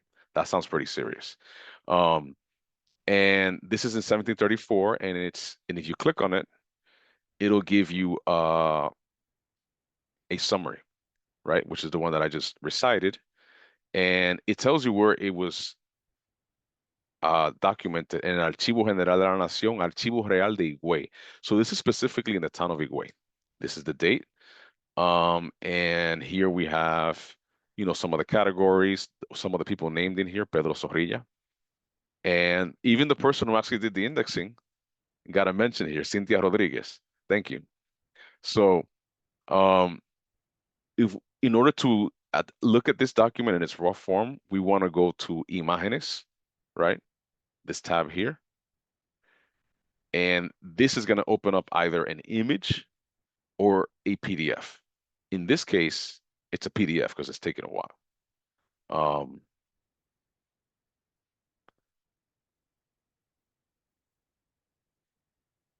Okay. So here's a document. I'm not going to go through it in the interest of time, but here's a document specifically about Pedro Zorrilla in Higüey in the 1700s. And in your research, you can simply go to the button here that says download. I don't know if you guys see it. It's like a little, I'm moving my mouse over it a lot so you can see it. And this is a download button. You can use that and bam, it's downloading that PDF right now. Or if you're just like, I just want to read it, there is this other button, which is the full screen button, the square. You click on that and it makes the document full screen to read. Makes it a little bit easier to read. But all right, so that is one part of El Archivo General de la Nación. I'm going to go back so I could show you another thing, because that's one genealogical resource. You can find people that are going to be in these archivos reales and in these different places. But another way is a little bit more indirect, right? You can actually, in some cases, and take this with a grain of salt a little bit. When you find these documents, you can find books that have to do with your town. You can find books por ejemplo, Ojo de Agua Salcedo. You can find books, por ejemplo, de Cevico, de Cotuí. There's different places, different authors, they do books about the towns. And most of the time, there's genealogically relevant information in these things. So I'm going to go ahead and go, for example, over here to Biblioteca Digital, just to make it more specific in the search. And I'm going to look up Cevicos in here. Bam. So there's two books here, the Cevicos, but I know already because I've used it. In my case, the second book here, which by the way, these books are free. So this is a great gift from the Archivo General de la Nación. And again, we want to go to images, imágenes. And you might be like, yay, I have it, but this is just a cover. Hay errores, so be careful. If you're like, oh, this doesn't have any actual words in it, it's just a cover, click on page 2. And again, we have a PDF, which we like PDFs. PDFs are nice to transport. They're easy to save. You can have it in your email in different places. I'm just gonna wait for this to load so I could show you guys how this is genealogically relevant. But you do have to know that when people write these books, a lot of times they're based on oral history, which is important, but you want to verify these facts with either family members and especially using birth, marriage, and death records in Family Search and in other places that are actual like firsthand resources, right? So I'm going to do a quick search here inside this book. I'm going to look up, por ejemplo, el nombre de, this is in Cevico, so I know, for example, the Almontes are really famous here. So here we have, and somebody here was talking about land. And here we have, for example, Juan José Almonte y sus herederos. And it has the name, herederos are usually children of the person, and it has their names, Ventura Almonte, Sotero Almonte, María José Almonte, María Almonte, Viuda Martínez, Librada Almonte, Andrés Almonte, etc. So we have, this is genealogically relevant because this Juan José Almonte and his herederos, which sounds like a merengue band, has all these people under him that are more than likely his children, right? So you can write these names down and say these are people I want to look for, you know, or maybe this is my great grandfather. Oh my God, that's Andres. Maybe that's his father. You want to verify that though. These books, a lot of times they are based on oral history, so you don't want to go full blast and put that stuff right on your tree. Pero yeah, and then they do have some fun stuff. You're gonna find, por ejemplo, in books like this, you're gonna find, por ejemplo, some traditions of the town, which might be relevant, especially for writing. Like, por ejemplo, we have en la tradición de ahí, we have this lady, Doña María, and it says here that she is the maker of una fiesta de salve o de panderos que se realizaba en honor de los santos para la Virgen de la Alta Gracia. So now we have a picture of a lady who could be somebody's ancestor and the traditions that her family had in this town. So some books have these type of golden things, right, that you can find. So they're very important. Again, though, when you find names and parents and grandparents in these books, if you use them, do not use them as a first source. You could put them in your tree with comments, but make sure you verify your stuff in a primary source like Family Search. I have one actually, for those of you who like to read physically, I, for example, have one for my town here. It's going to be a little bit blurry aquí, but this one is called Hayael de San Francisco de Macorís, and this is a book. It has genealogically relevant information as well. For example, so books do help. They give you hints. They do contain some oral history. They might have the guy's name that is the father of that hija natural, and that might be a hint, and you can ask other people in your family and verify that. So with that ado, I'm actually done with my side. If you guys do you guys have any questions about the last two pares or Archivo General de la Nación?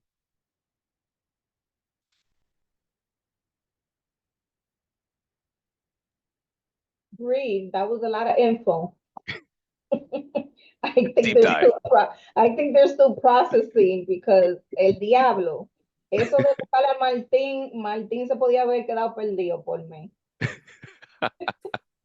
But yeah, but the reason why I wanted to, because they're gonna run into that quite a bit. You're gonna find records that are not indexed at all. So It's going to be frustrating and it's going to take time, but you'll be able to do it. So don't be scared.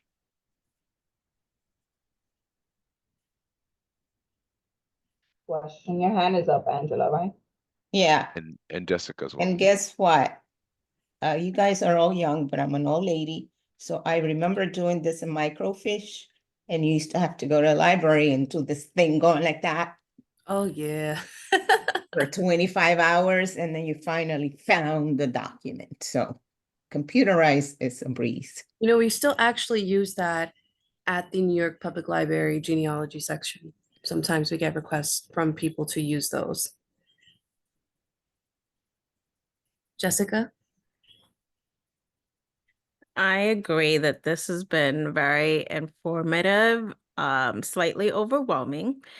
And I was wondering if you knew if we could share the tree that we build in Family Search so that at least my siblings can help me build it out. Do you know if that's a feature there? You mean share it with other people that you know so that they can add to your family tree?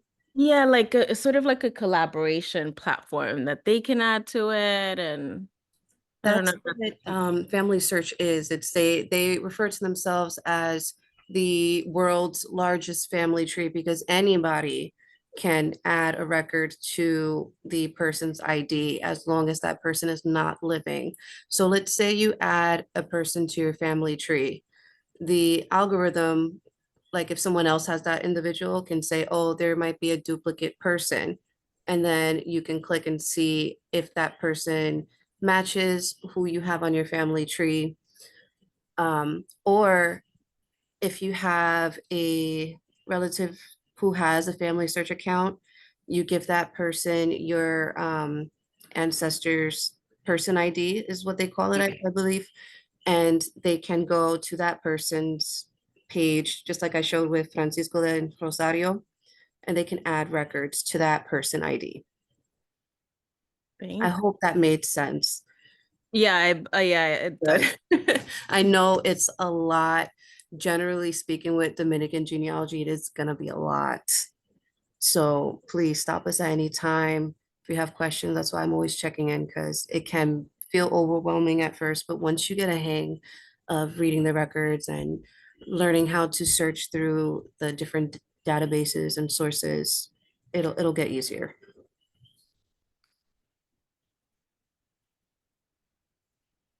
And I was gonna say there's also we'll send you some information. There's also like a family group feature in the family search tree that might work, but I have to look at it detenido to make sure. Ancestry also has that feature where if you build a tree there, you can like right click it and share it with somebody's email, and then they can edit it. You can give them viewer access, edit access, etc. But like Jasmine said, in family search is a little bit different how it works because you can just add sources to a person and build it up. Thank you.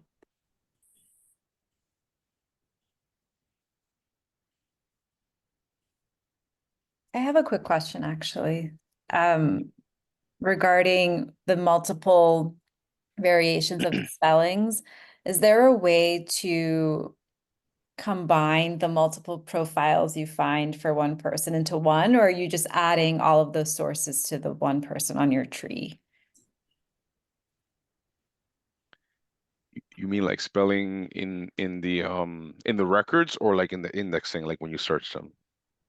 In the records, because, for example, my grandfather was Chinese, and so the phonetic spelling of his name, just I'm realizing there are like 10 different versions of him across records because his name is spelled differently in each one. So I'm wondering if I can just like combine them, or am I just adding all of the various records to his profile in my tree? So you can add the records, but you can have a single name, and you can have a name even with parentheses if you want. So if you have like a common misspelling, you could have it like slash or parentheses that. But the person's name in the tree and the records are separate things. So the records could have absolutely anything. You could have like 15 different records of the person. different spelling, but then the actual name on the tree is going to be the name that you want to give him. So you can Okay. keep a single name with multiple records that have multiple names. Yes. Okay. Thank you.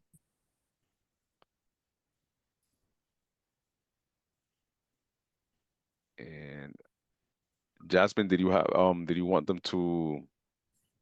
Yeah, that was gonna be my next question. If you guys are comfortable, we can stay on if that's all right with Angie while you guys navigate family search live during the workshop.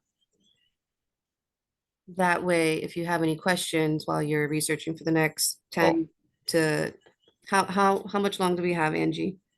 Or how long can you stay on? You could take all the time you want. I've been working this whole time, so. Okay. Okay, so it's like 20 to 30 minutes, okay, Gerald? Yeah, and one thing, sorry, I see Julissa has also raised her hand. I think we have a couple of people who, which is the first part, we have a couple of people who haven't been able to register. Oh, that's right. So I think we should knock down, if we can, the registrations one by I one. was doing Get that ready real to share your quick. screens. I was trying earlier with Firefox, and then when I did it during the class, I did it in Chrome and it worked just fine. Oh, Awesome. perfect. Okay. So Okay. everyone has a family search account at least, right? No, I think Virginia's still working No. on hers. Okay. And Julissa, you have a question too?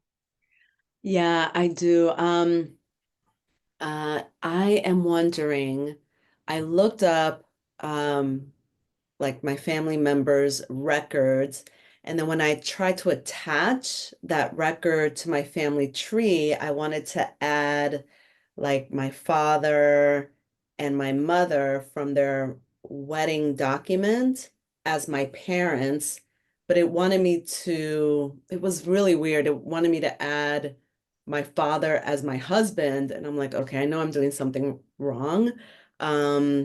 So is that something that you can do from a record or not necessarily? I'm trying to attach a record when does that make sense? It does. I see what's happening. So it's recognizing that as like your husband instead of like your father, for example, and that can you can add people manually and then attach. The document. Yeah, it's almost like if you think about it, like back in the day when they used to have us do family trees, you can just start building it up with names, and then you can associate records with it.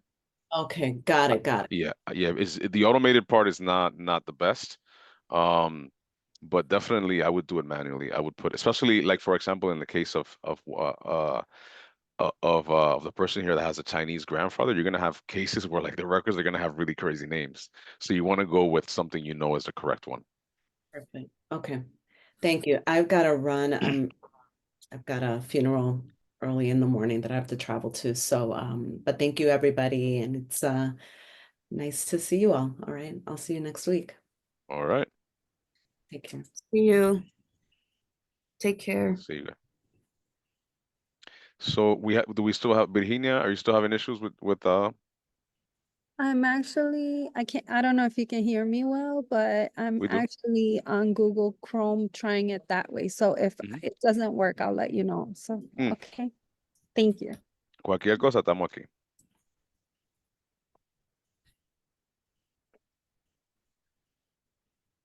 Sorry, so you were saying, Jasmine, you wanted them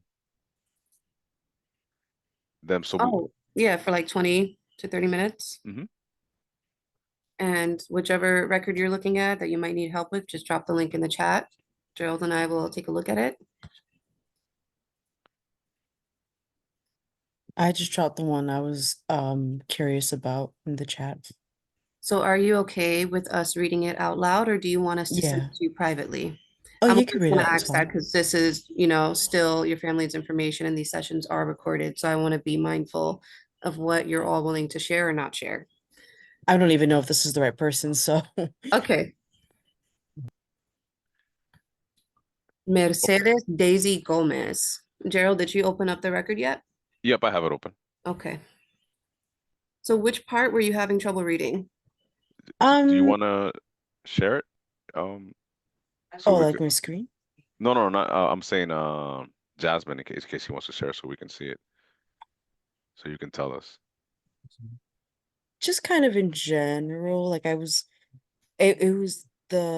so that's the name that I have for my grandmother. And when I typed it in, I got a lot of different people, but this was the only one who had Caridad Gomez as the mother of this woman, and that's her mother's name. So I feel like it could be her, but I don't think she got married in 1976. I've never heard of the person she's marrying to.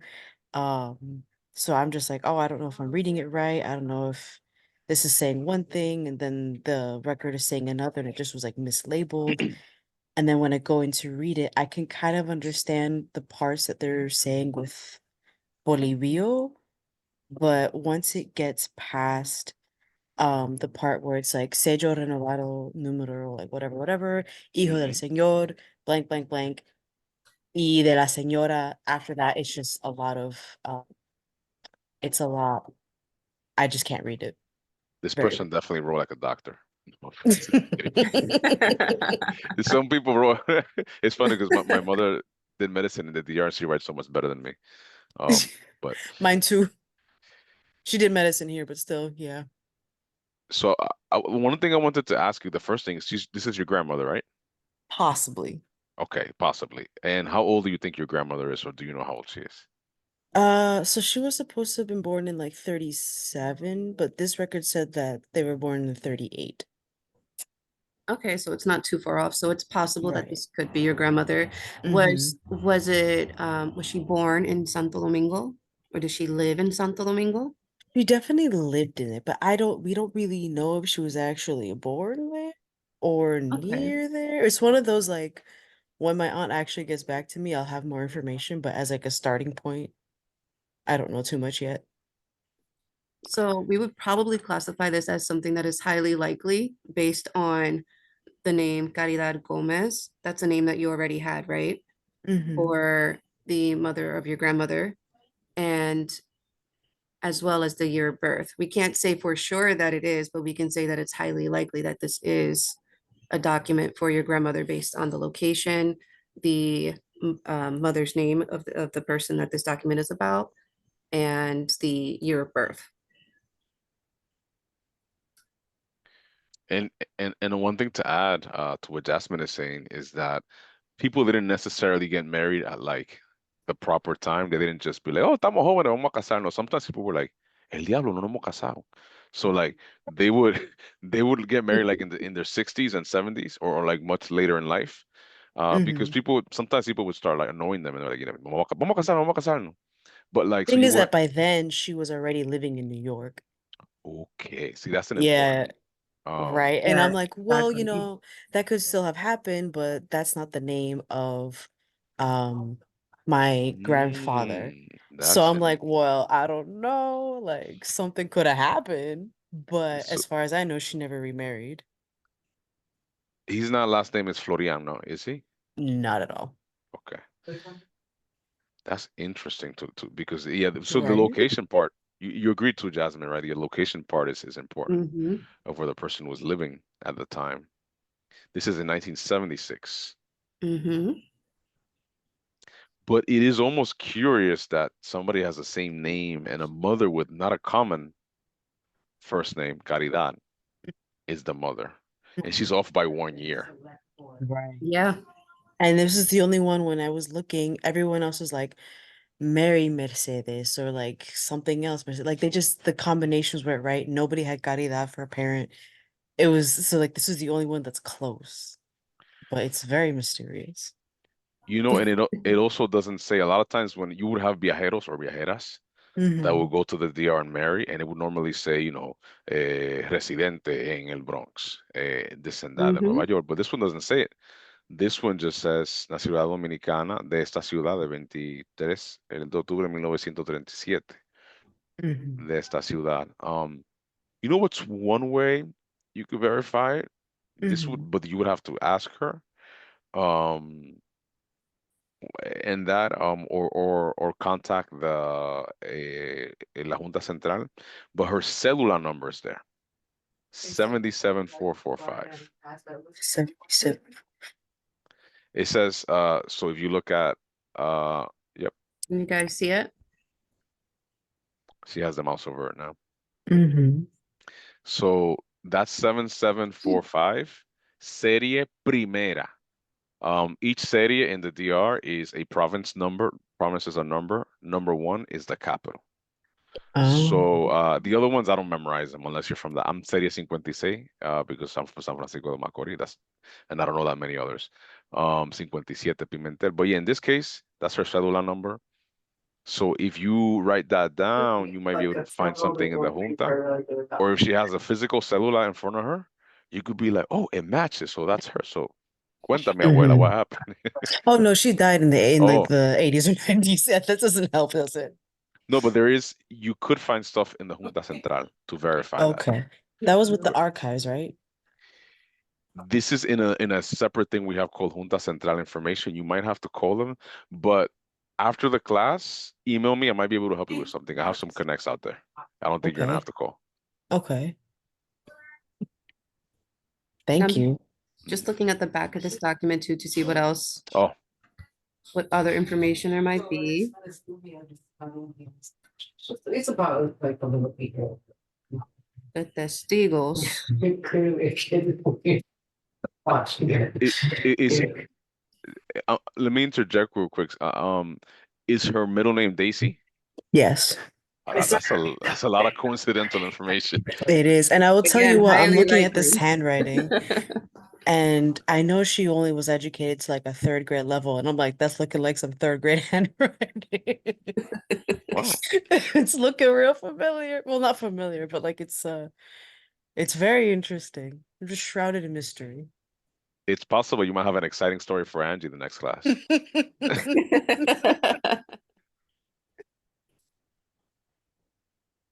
Start collecting them.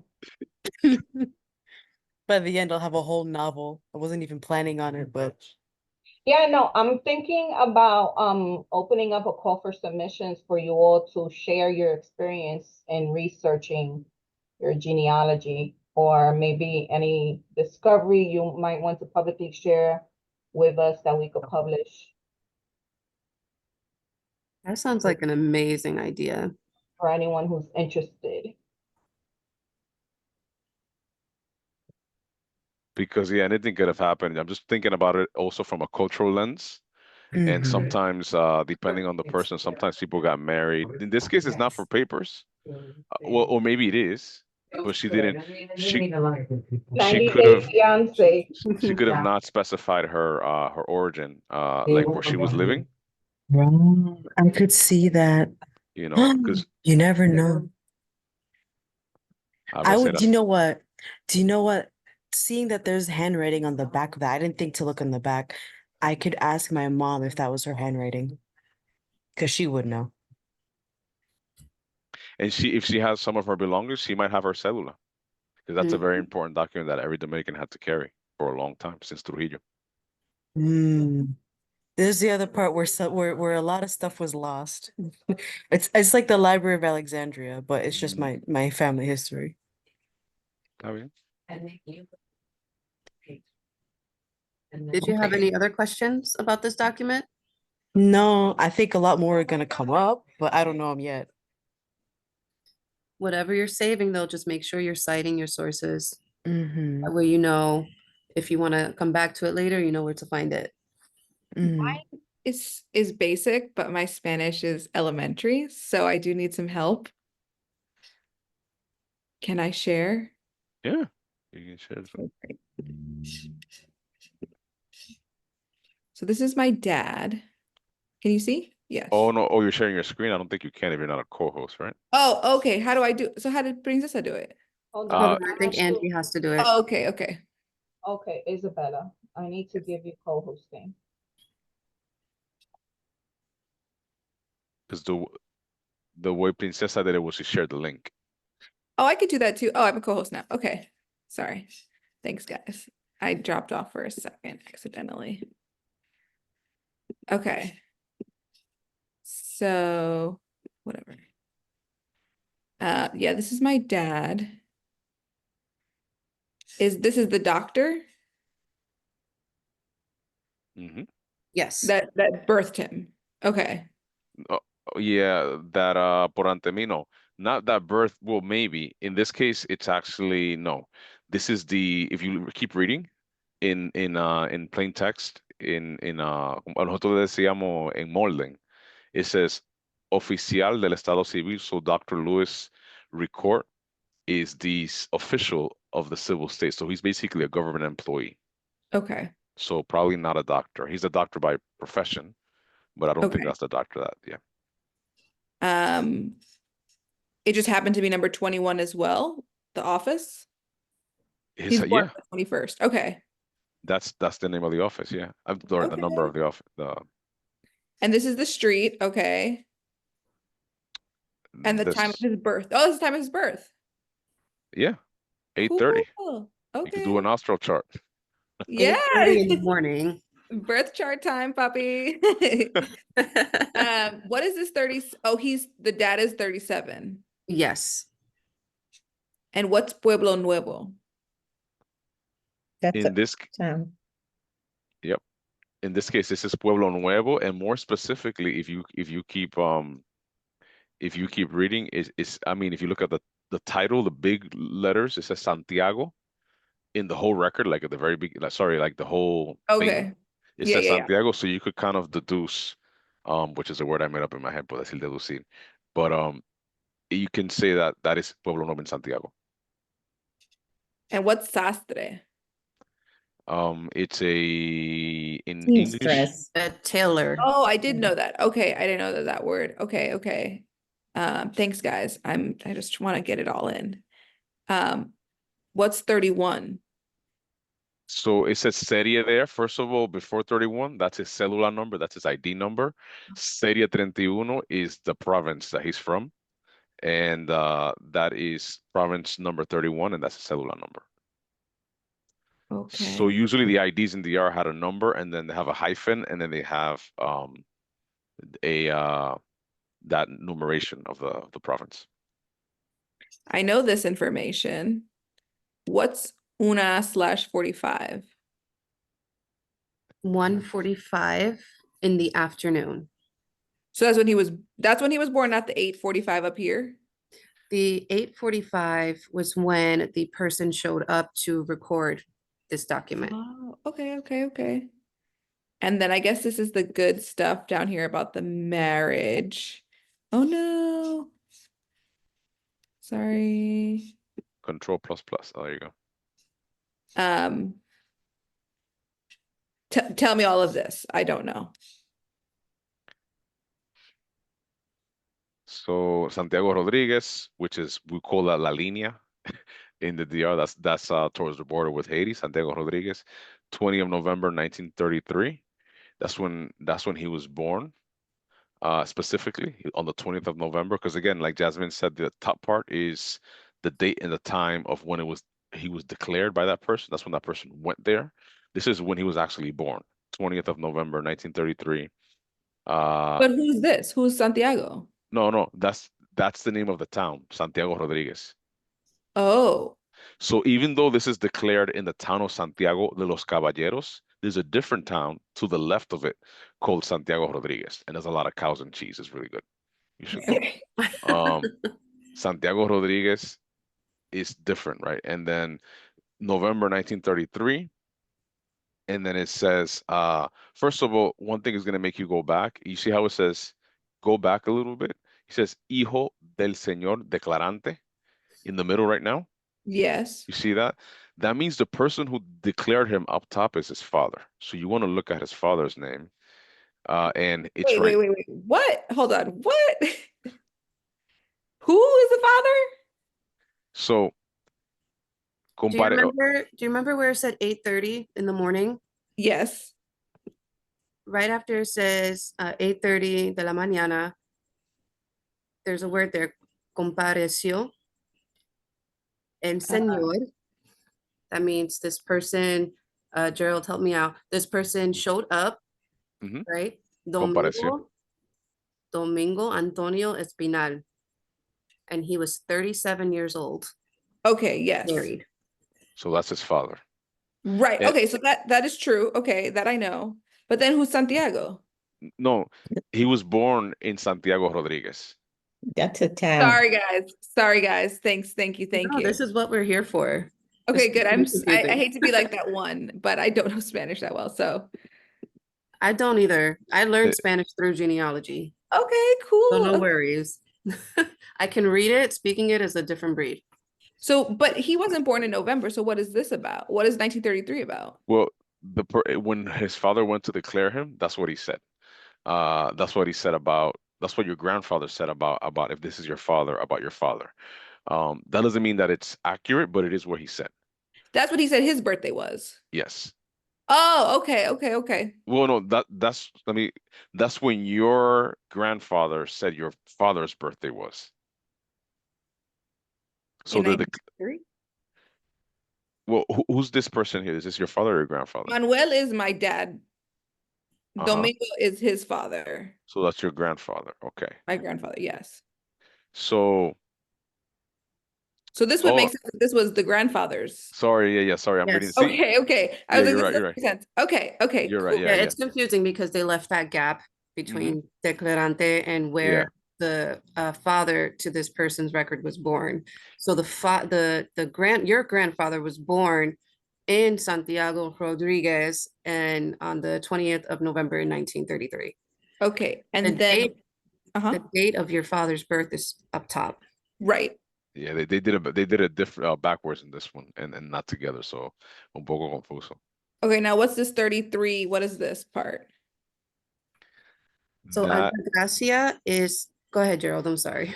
oh no. I was just gonna say that's her age. That's his mother's age. 33. Altagracia Magnolia Martinez de Espinal. Yes. And this? She was a seamstress as well. No, she was a housewife. Yes. Okay. And this is her town of birth. Right. And this is her number. Okay, I got it. And this is the guy again. That signed it off. Okay, thank you guys. Now I'll do my more research and then ask you more questions later. Thanks so much. I'm so excited to find this. So thank you. Anytime. I have an update and I just think it's really funny. So after I was asking, I asked my mom over because I live at home, so she's right here. And I was like, Mom, is this your mom's handwriting? And she's like, probably. And she's like, well, what's this? And I'm like, well, it's like a marriage certificate kind of thing. I don't know. And she's like, who is it on? And then I show her the name. She just goes, I forgot about Bolivar. I'm like, excuse me? There you go, Angie. So that is your grandmother's record. Yeah. She was saying something that he was probably like a renter or whatever. So it was one of those it seemed like it was probably like a papeles thing, but like for him. But yeah, I started wheezing. I was laughing so hard. She's like, I was 4. You have to ask your aunt. I don't remember. And I'm just like, okay. I asked permission. It was okay to reshare this just now, so. Thank you so much for sharing.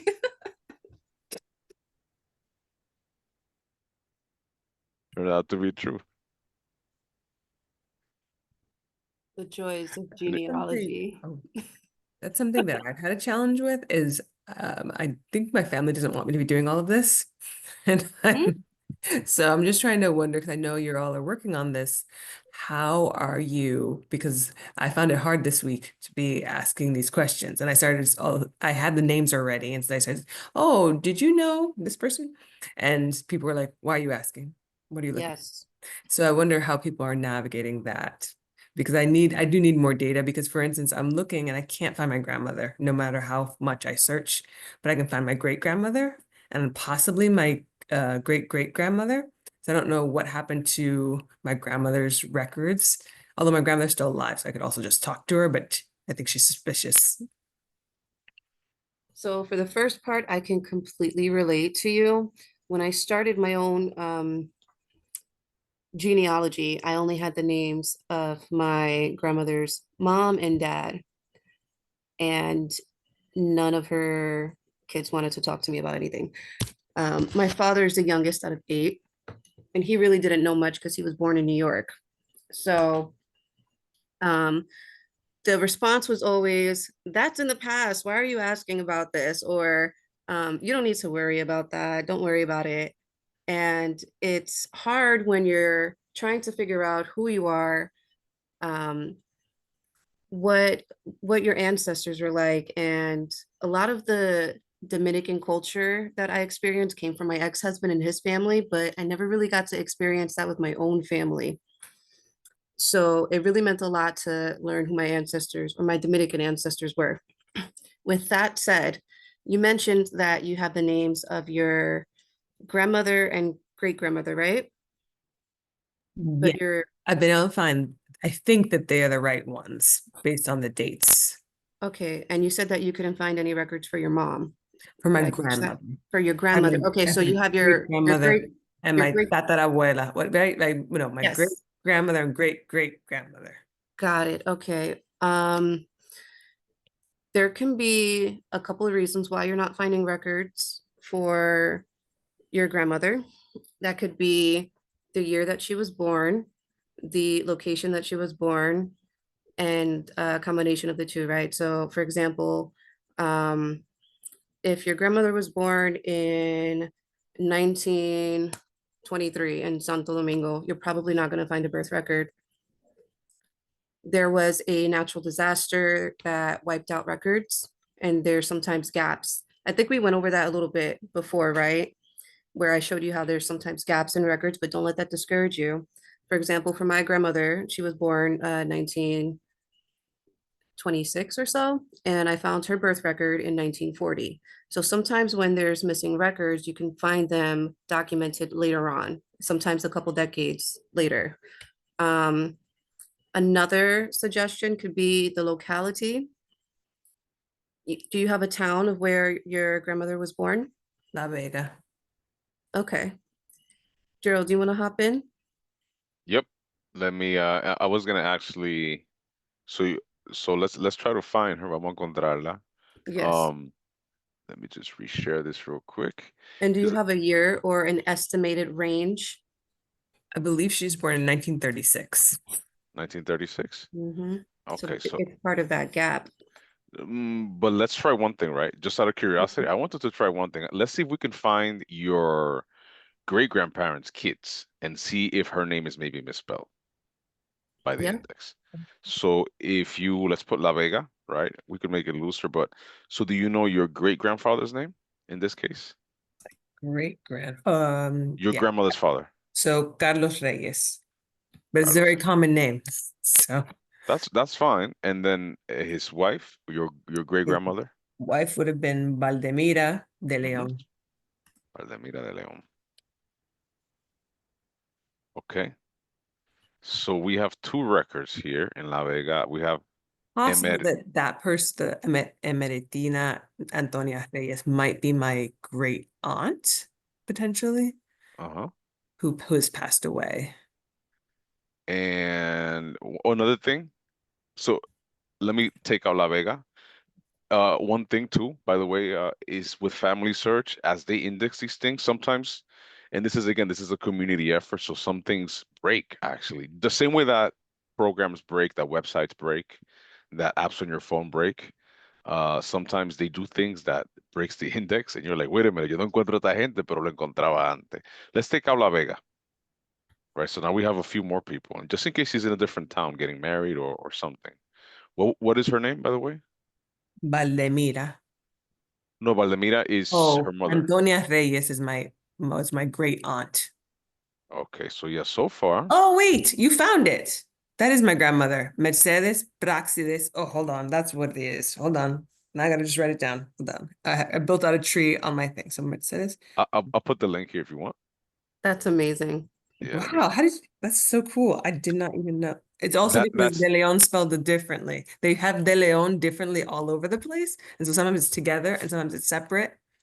Oh, and I thought when they used de, it was because that's your spouse, but that's her mother's name, De Leon, and her and then father name was Reyes. one thing too to notice here is that despite her being from La Vega, she went to the capital to get married. So Mm. el matrimonio, so that's why this is why when I didn't find anything in La Vega, I actually went back and I said, let me take out the province of La Vega. And it went a little bit, it widened the search. When you have a little bit of records, widen the search. When you have a lot of records, shorten the search, as much as so that you could get more specific. Thank you. Welcome. And it does, yeah, the names are exactly the same, Carlos Reyes. But yeah, sometimes I was gonna mention sometimes the indexing, like names like Praxedes, they might put Bradexex, Praxedes, and some things might be just different enough. There is some smart technology that tries to differentiate, for example, between Payano with a Y and Payano with a double L, but sometimes it doesn't work. Sometimes their AIs are not like Dominican trained, or their search bots. They're like general Latin American trained or general Anglo American trained, so that they might miss stuff.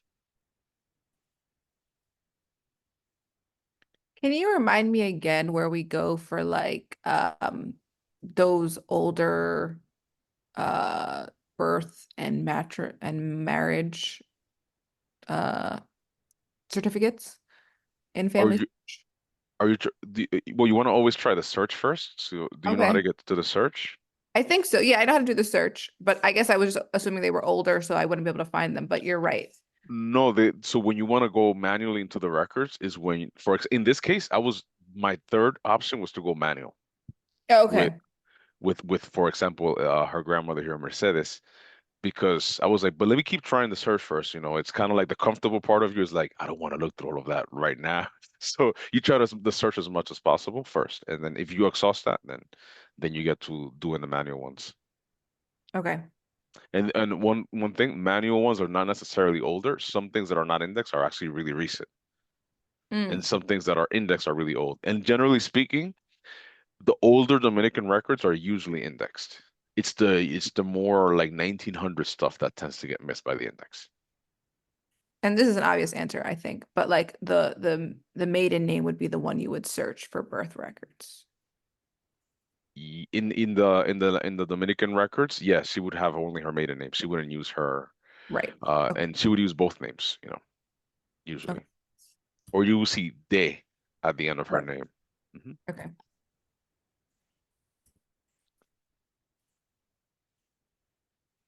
Anybody else need help? I'm gonna put some wild cards in the chat. Oh, I'm going to show you guys very quickly, just so you know, this is why it's important to open the records. This is going to be just a little comedic break, right? I found this by mistake, and it's why you have to be very careful with the index versus the actual name. So here we have Ramon Culo, the son of Maria Luisa de los Santos and Rosario Culo. That doesn't seem right, right? I mean, it could be maybe now, but like back in those times, probably not. His name is probably not that. It's probably not that, right? If we open up that record, we'll see. So yeah, be careful with the indexing bots and the AIs. His name is Ramon, but if we look at Ramon reconocido de, there's nothing in here that has that word, right? We have Prudencio Rodriguez, which is the father. So he's really Ramon Rodriguez, but the indexing has a a very different name for him. So do be careful.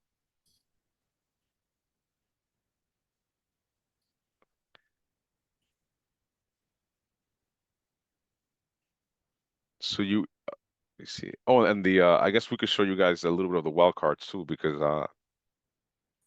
Jasmine put it in there. You could also use asterisks and different things to make it, like that means search for anybody, any word, and then you can put like a last name here, for example.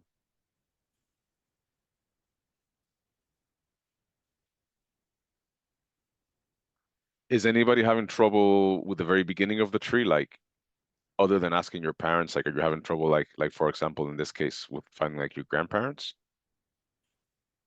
I am, but I don't want to, if someone else goes, that's fine.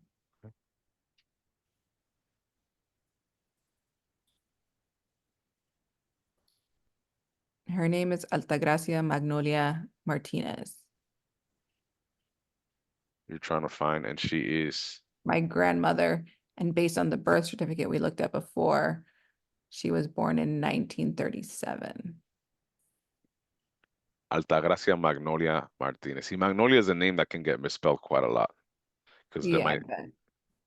And we did see that she was born in Santiago. Did we? Okay, I know that the father, the husband was.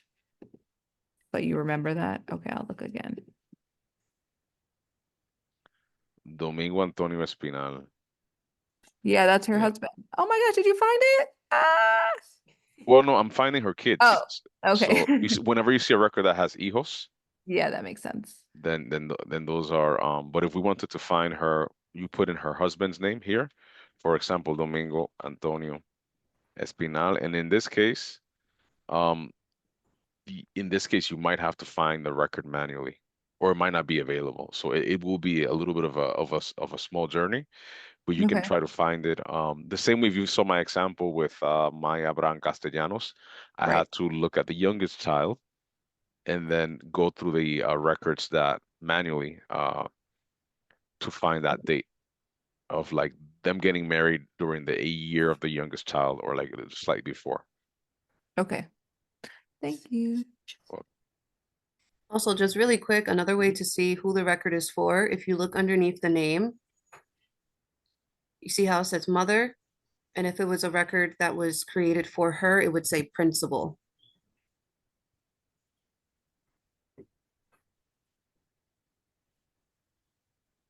Exactly. That's a good point. Yep. This is mother, mother-in-law, and mother. And if it says other, I know with a lot of the baptism records, it can indicate that she might be a godparent to that child.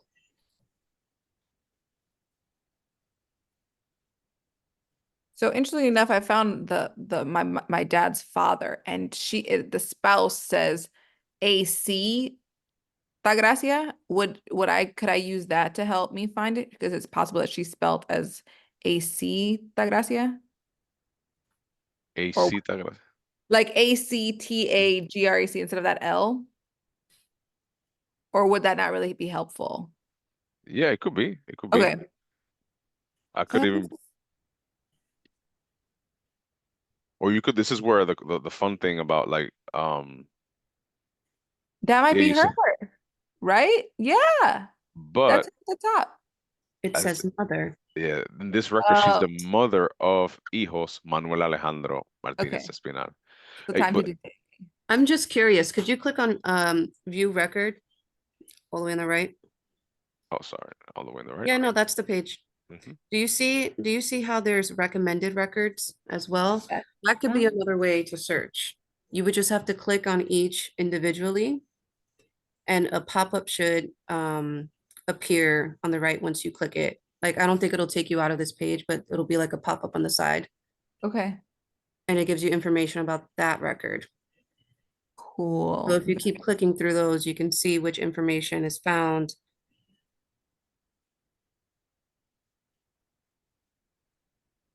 Looks like there's a lot of children. Yes, there were 7. Ah. 7, yeah. And supposedly both of these were like illegitimate children, is what my dad told me. Like they both were. So I don't know if that confuses things too. No, I mean No. and especially here in the 1900s, so you guys know, people were a little more relaxed about illegitimate and legitimate. Like in the 1800s, that would definitely be like not mentioning the father's name ever. But here, you will have cases where they'll say, hija natural de, and they'll have the father's name Oh, and that's all interesting. that. My dad always framed it as like, that's why they got together and stayed together. Like they were so like embarrassed. So yeah, interesting. I've always had that frame. Okay. It Thanks. could be that there's 2 names as well, Altagracia and Magnolia. You could try searching for just one or the other and see what comes up. Okay. A lot of people had the name Altagracia, very common. And you do have those situations where the names can be, especially there's a lot of Marias in our culture. And in order to distinguish Marias, a lot of people got middle names that became first names over time. So Maria del Carmen can become Carmen. So you might have somebody named Carmen that's was born as Maria del Carmen, and then she's Carmen in all the other records. So if you look up, or she could be Maria in some other record, which is even more confusing because there's a lot of Marias. But you do have that dynamic. Fascinating.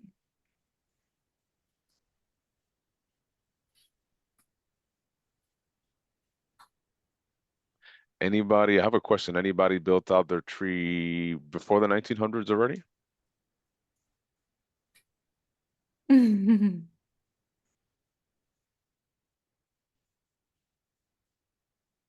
still having some trouble finding the record of my grandfather arriving to the country.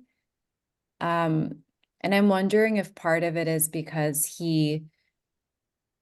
the ship that he arrived on stopped in the US first, and I don't know the exact date of when he arrived to DR. Because I actually found the record of the ship leaving China to the US on here, which was amazing. But I don't know how to bridge the gap from him arriving to the DR.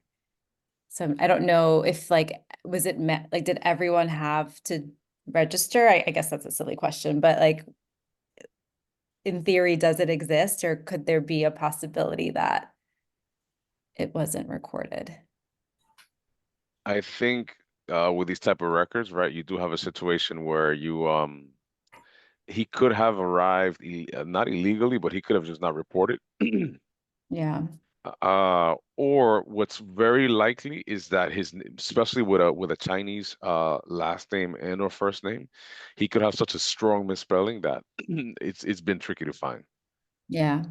So you might wanna let me give you an example. I actually worked on, and then in some cases, some people had kids in the US and then their kids, they were immigrants, let's say from China or the Middle East, kids in the US, and then those kids went to the DR. But in my case, I had somebody where I couldn't find for my life Teófilo Tofik, which is a Lebanese last name, and it's because his name in Arabic is Tofik, and in Spanish it's Teófilo. So they murdered that name so many ways that it was really hard to find. It's not impossible, but do you want us to help you find it real quick? If we have time, but understand also if we don't, I could just keep digging and follow up. So you let me know if you have time. I know we're The record that you mentioned that you found, is that a record of him entering the US, or is it a record of him leaving China? both. It's it's like the ship manifest essentially. Let me see if I can share it with you.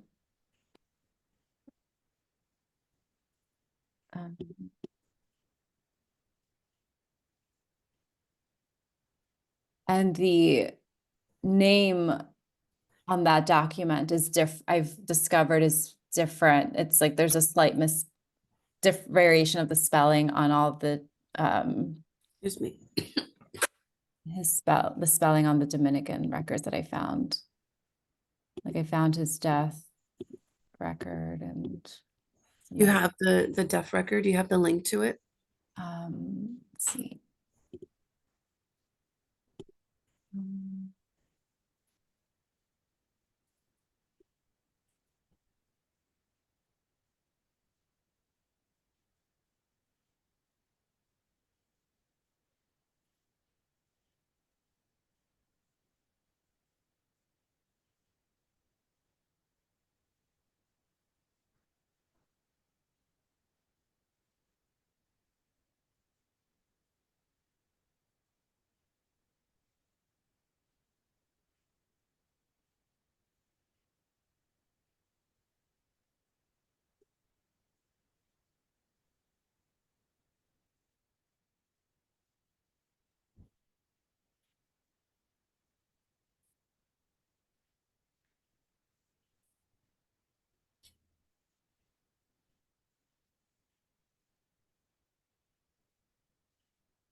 So this is the death record?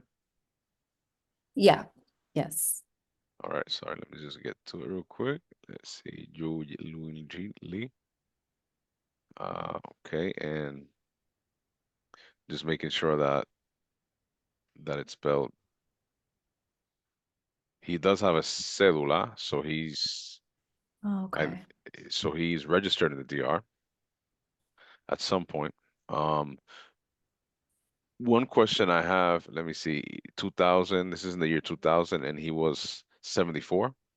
So he would have died, he would have been born in the 20s. So he is, and he is in 48, arriving in the US. Yeah. Okay. So I am curious to see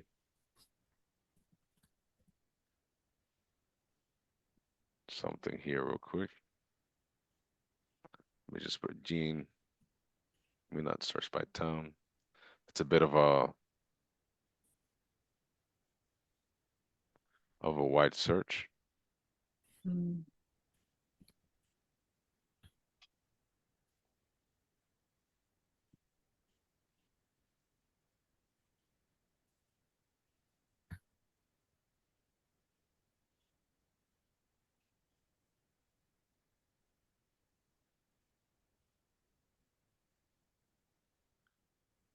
And we have, sorry, so we have Jing. So this is officially Yui. Sorry, not Ying. Sorry, I had the wrong. I looked up the wrong name. Sorry. Yeah, the yin was on the ship.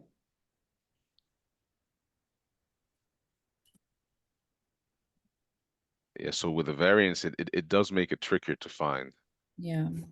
So Ali, you do have the death record, but that is the thing. And I think especially as you move away from Europe, the misspellings get worse. Mm-hmm. Yeah. Because even with French records, you're gonna find some inconsistencies.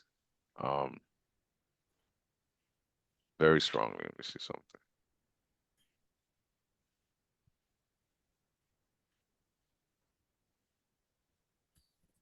Yeah.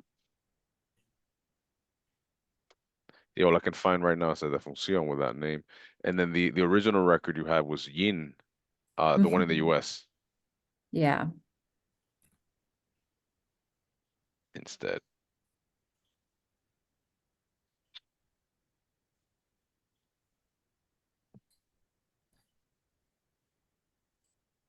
Yeah, not finding it right now, but keep looking.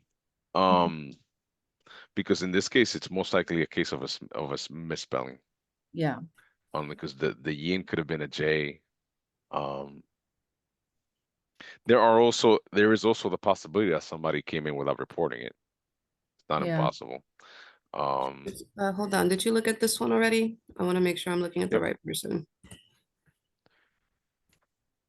You want to share, or did you paste If it? you could, since you're Oh, already sharing, maybe you could okay. click on the link and see if Mhm. I'm looking at the right person. This is him. Is it? It should be Ying Leong Lee. Here's another one. Oh, yeah. Yeah, they spelled it slightly differently here. And is there a date on this? Oh, This- yeah. 1978 at 10 a.m. in the capital in Santo Domingo. And then the other link that I sent is the page before that. So if you just click on the page before, Oh, okay. that might be him. So in this I'd say case, it's highly likely.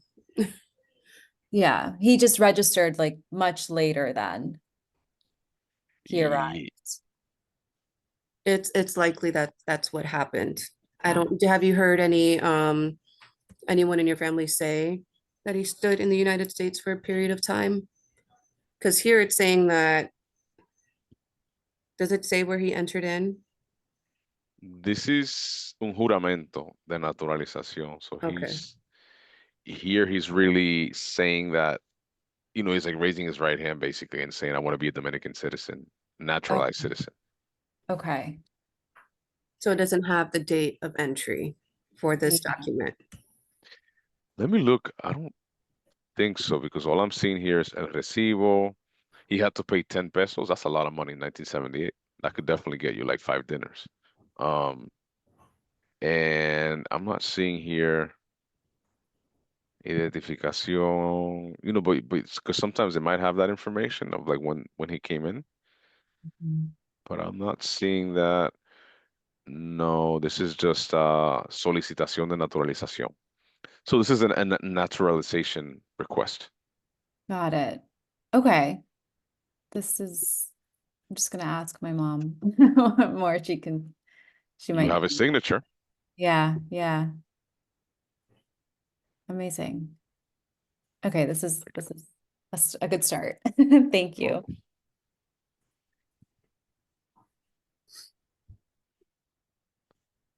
I think Angela has her hand raised.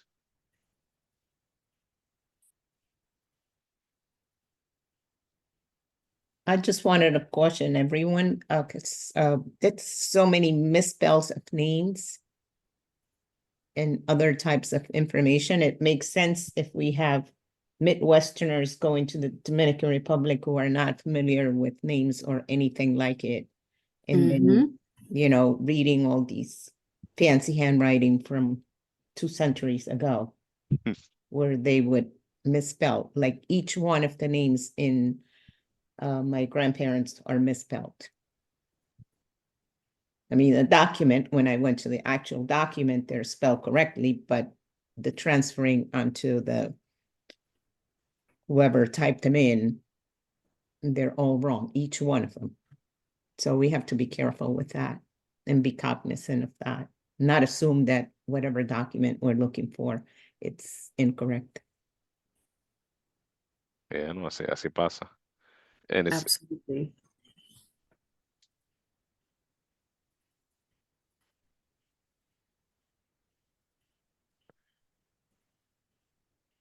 Did anybody still have any registration issues?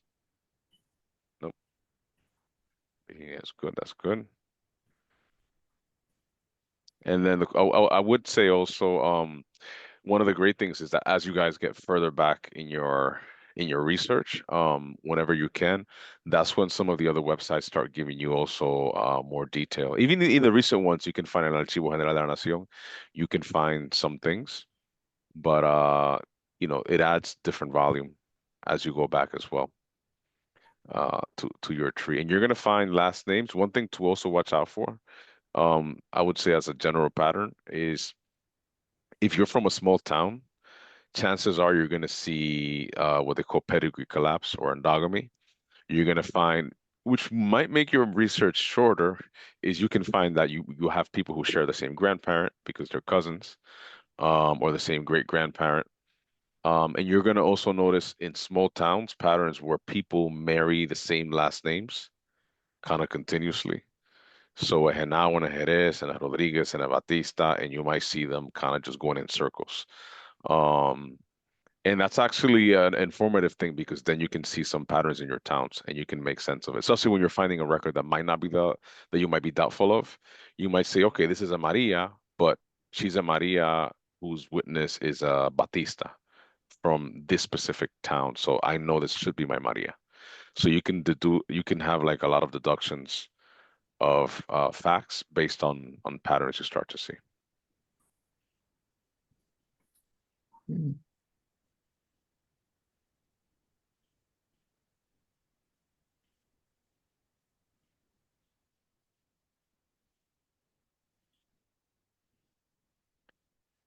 Do we have anyone else?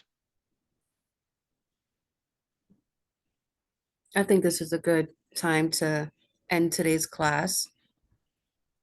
If that's okay with everyone, I see quite a few people already left. But I'm so happy that you guys were willing to just share the process of searching for your records with us. You guys already found some really cool stuff. And I'm excited. I can't wait for next week. Gerald is gonna talk about the historical context and how you can apply that to your research.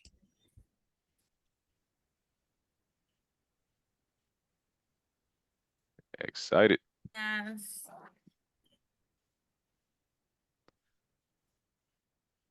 Thank you so much. Of course, we'll send a follow-up email as well with all the links that we had for today's session. And the video. Yes, and please continue to build out your family trees or fill out that data sheet we gave you the first week as well. Fluff it out. Of course. Take care. Have a good night. Yep. Enjoy your weekend. Feel free to send any emails.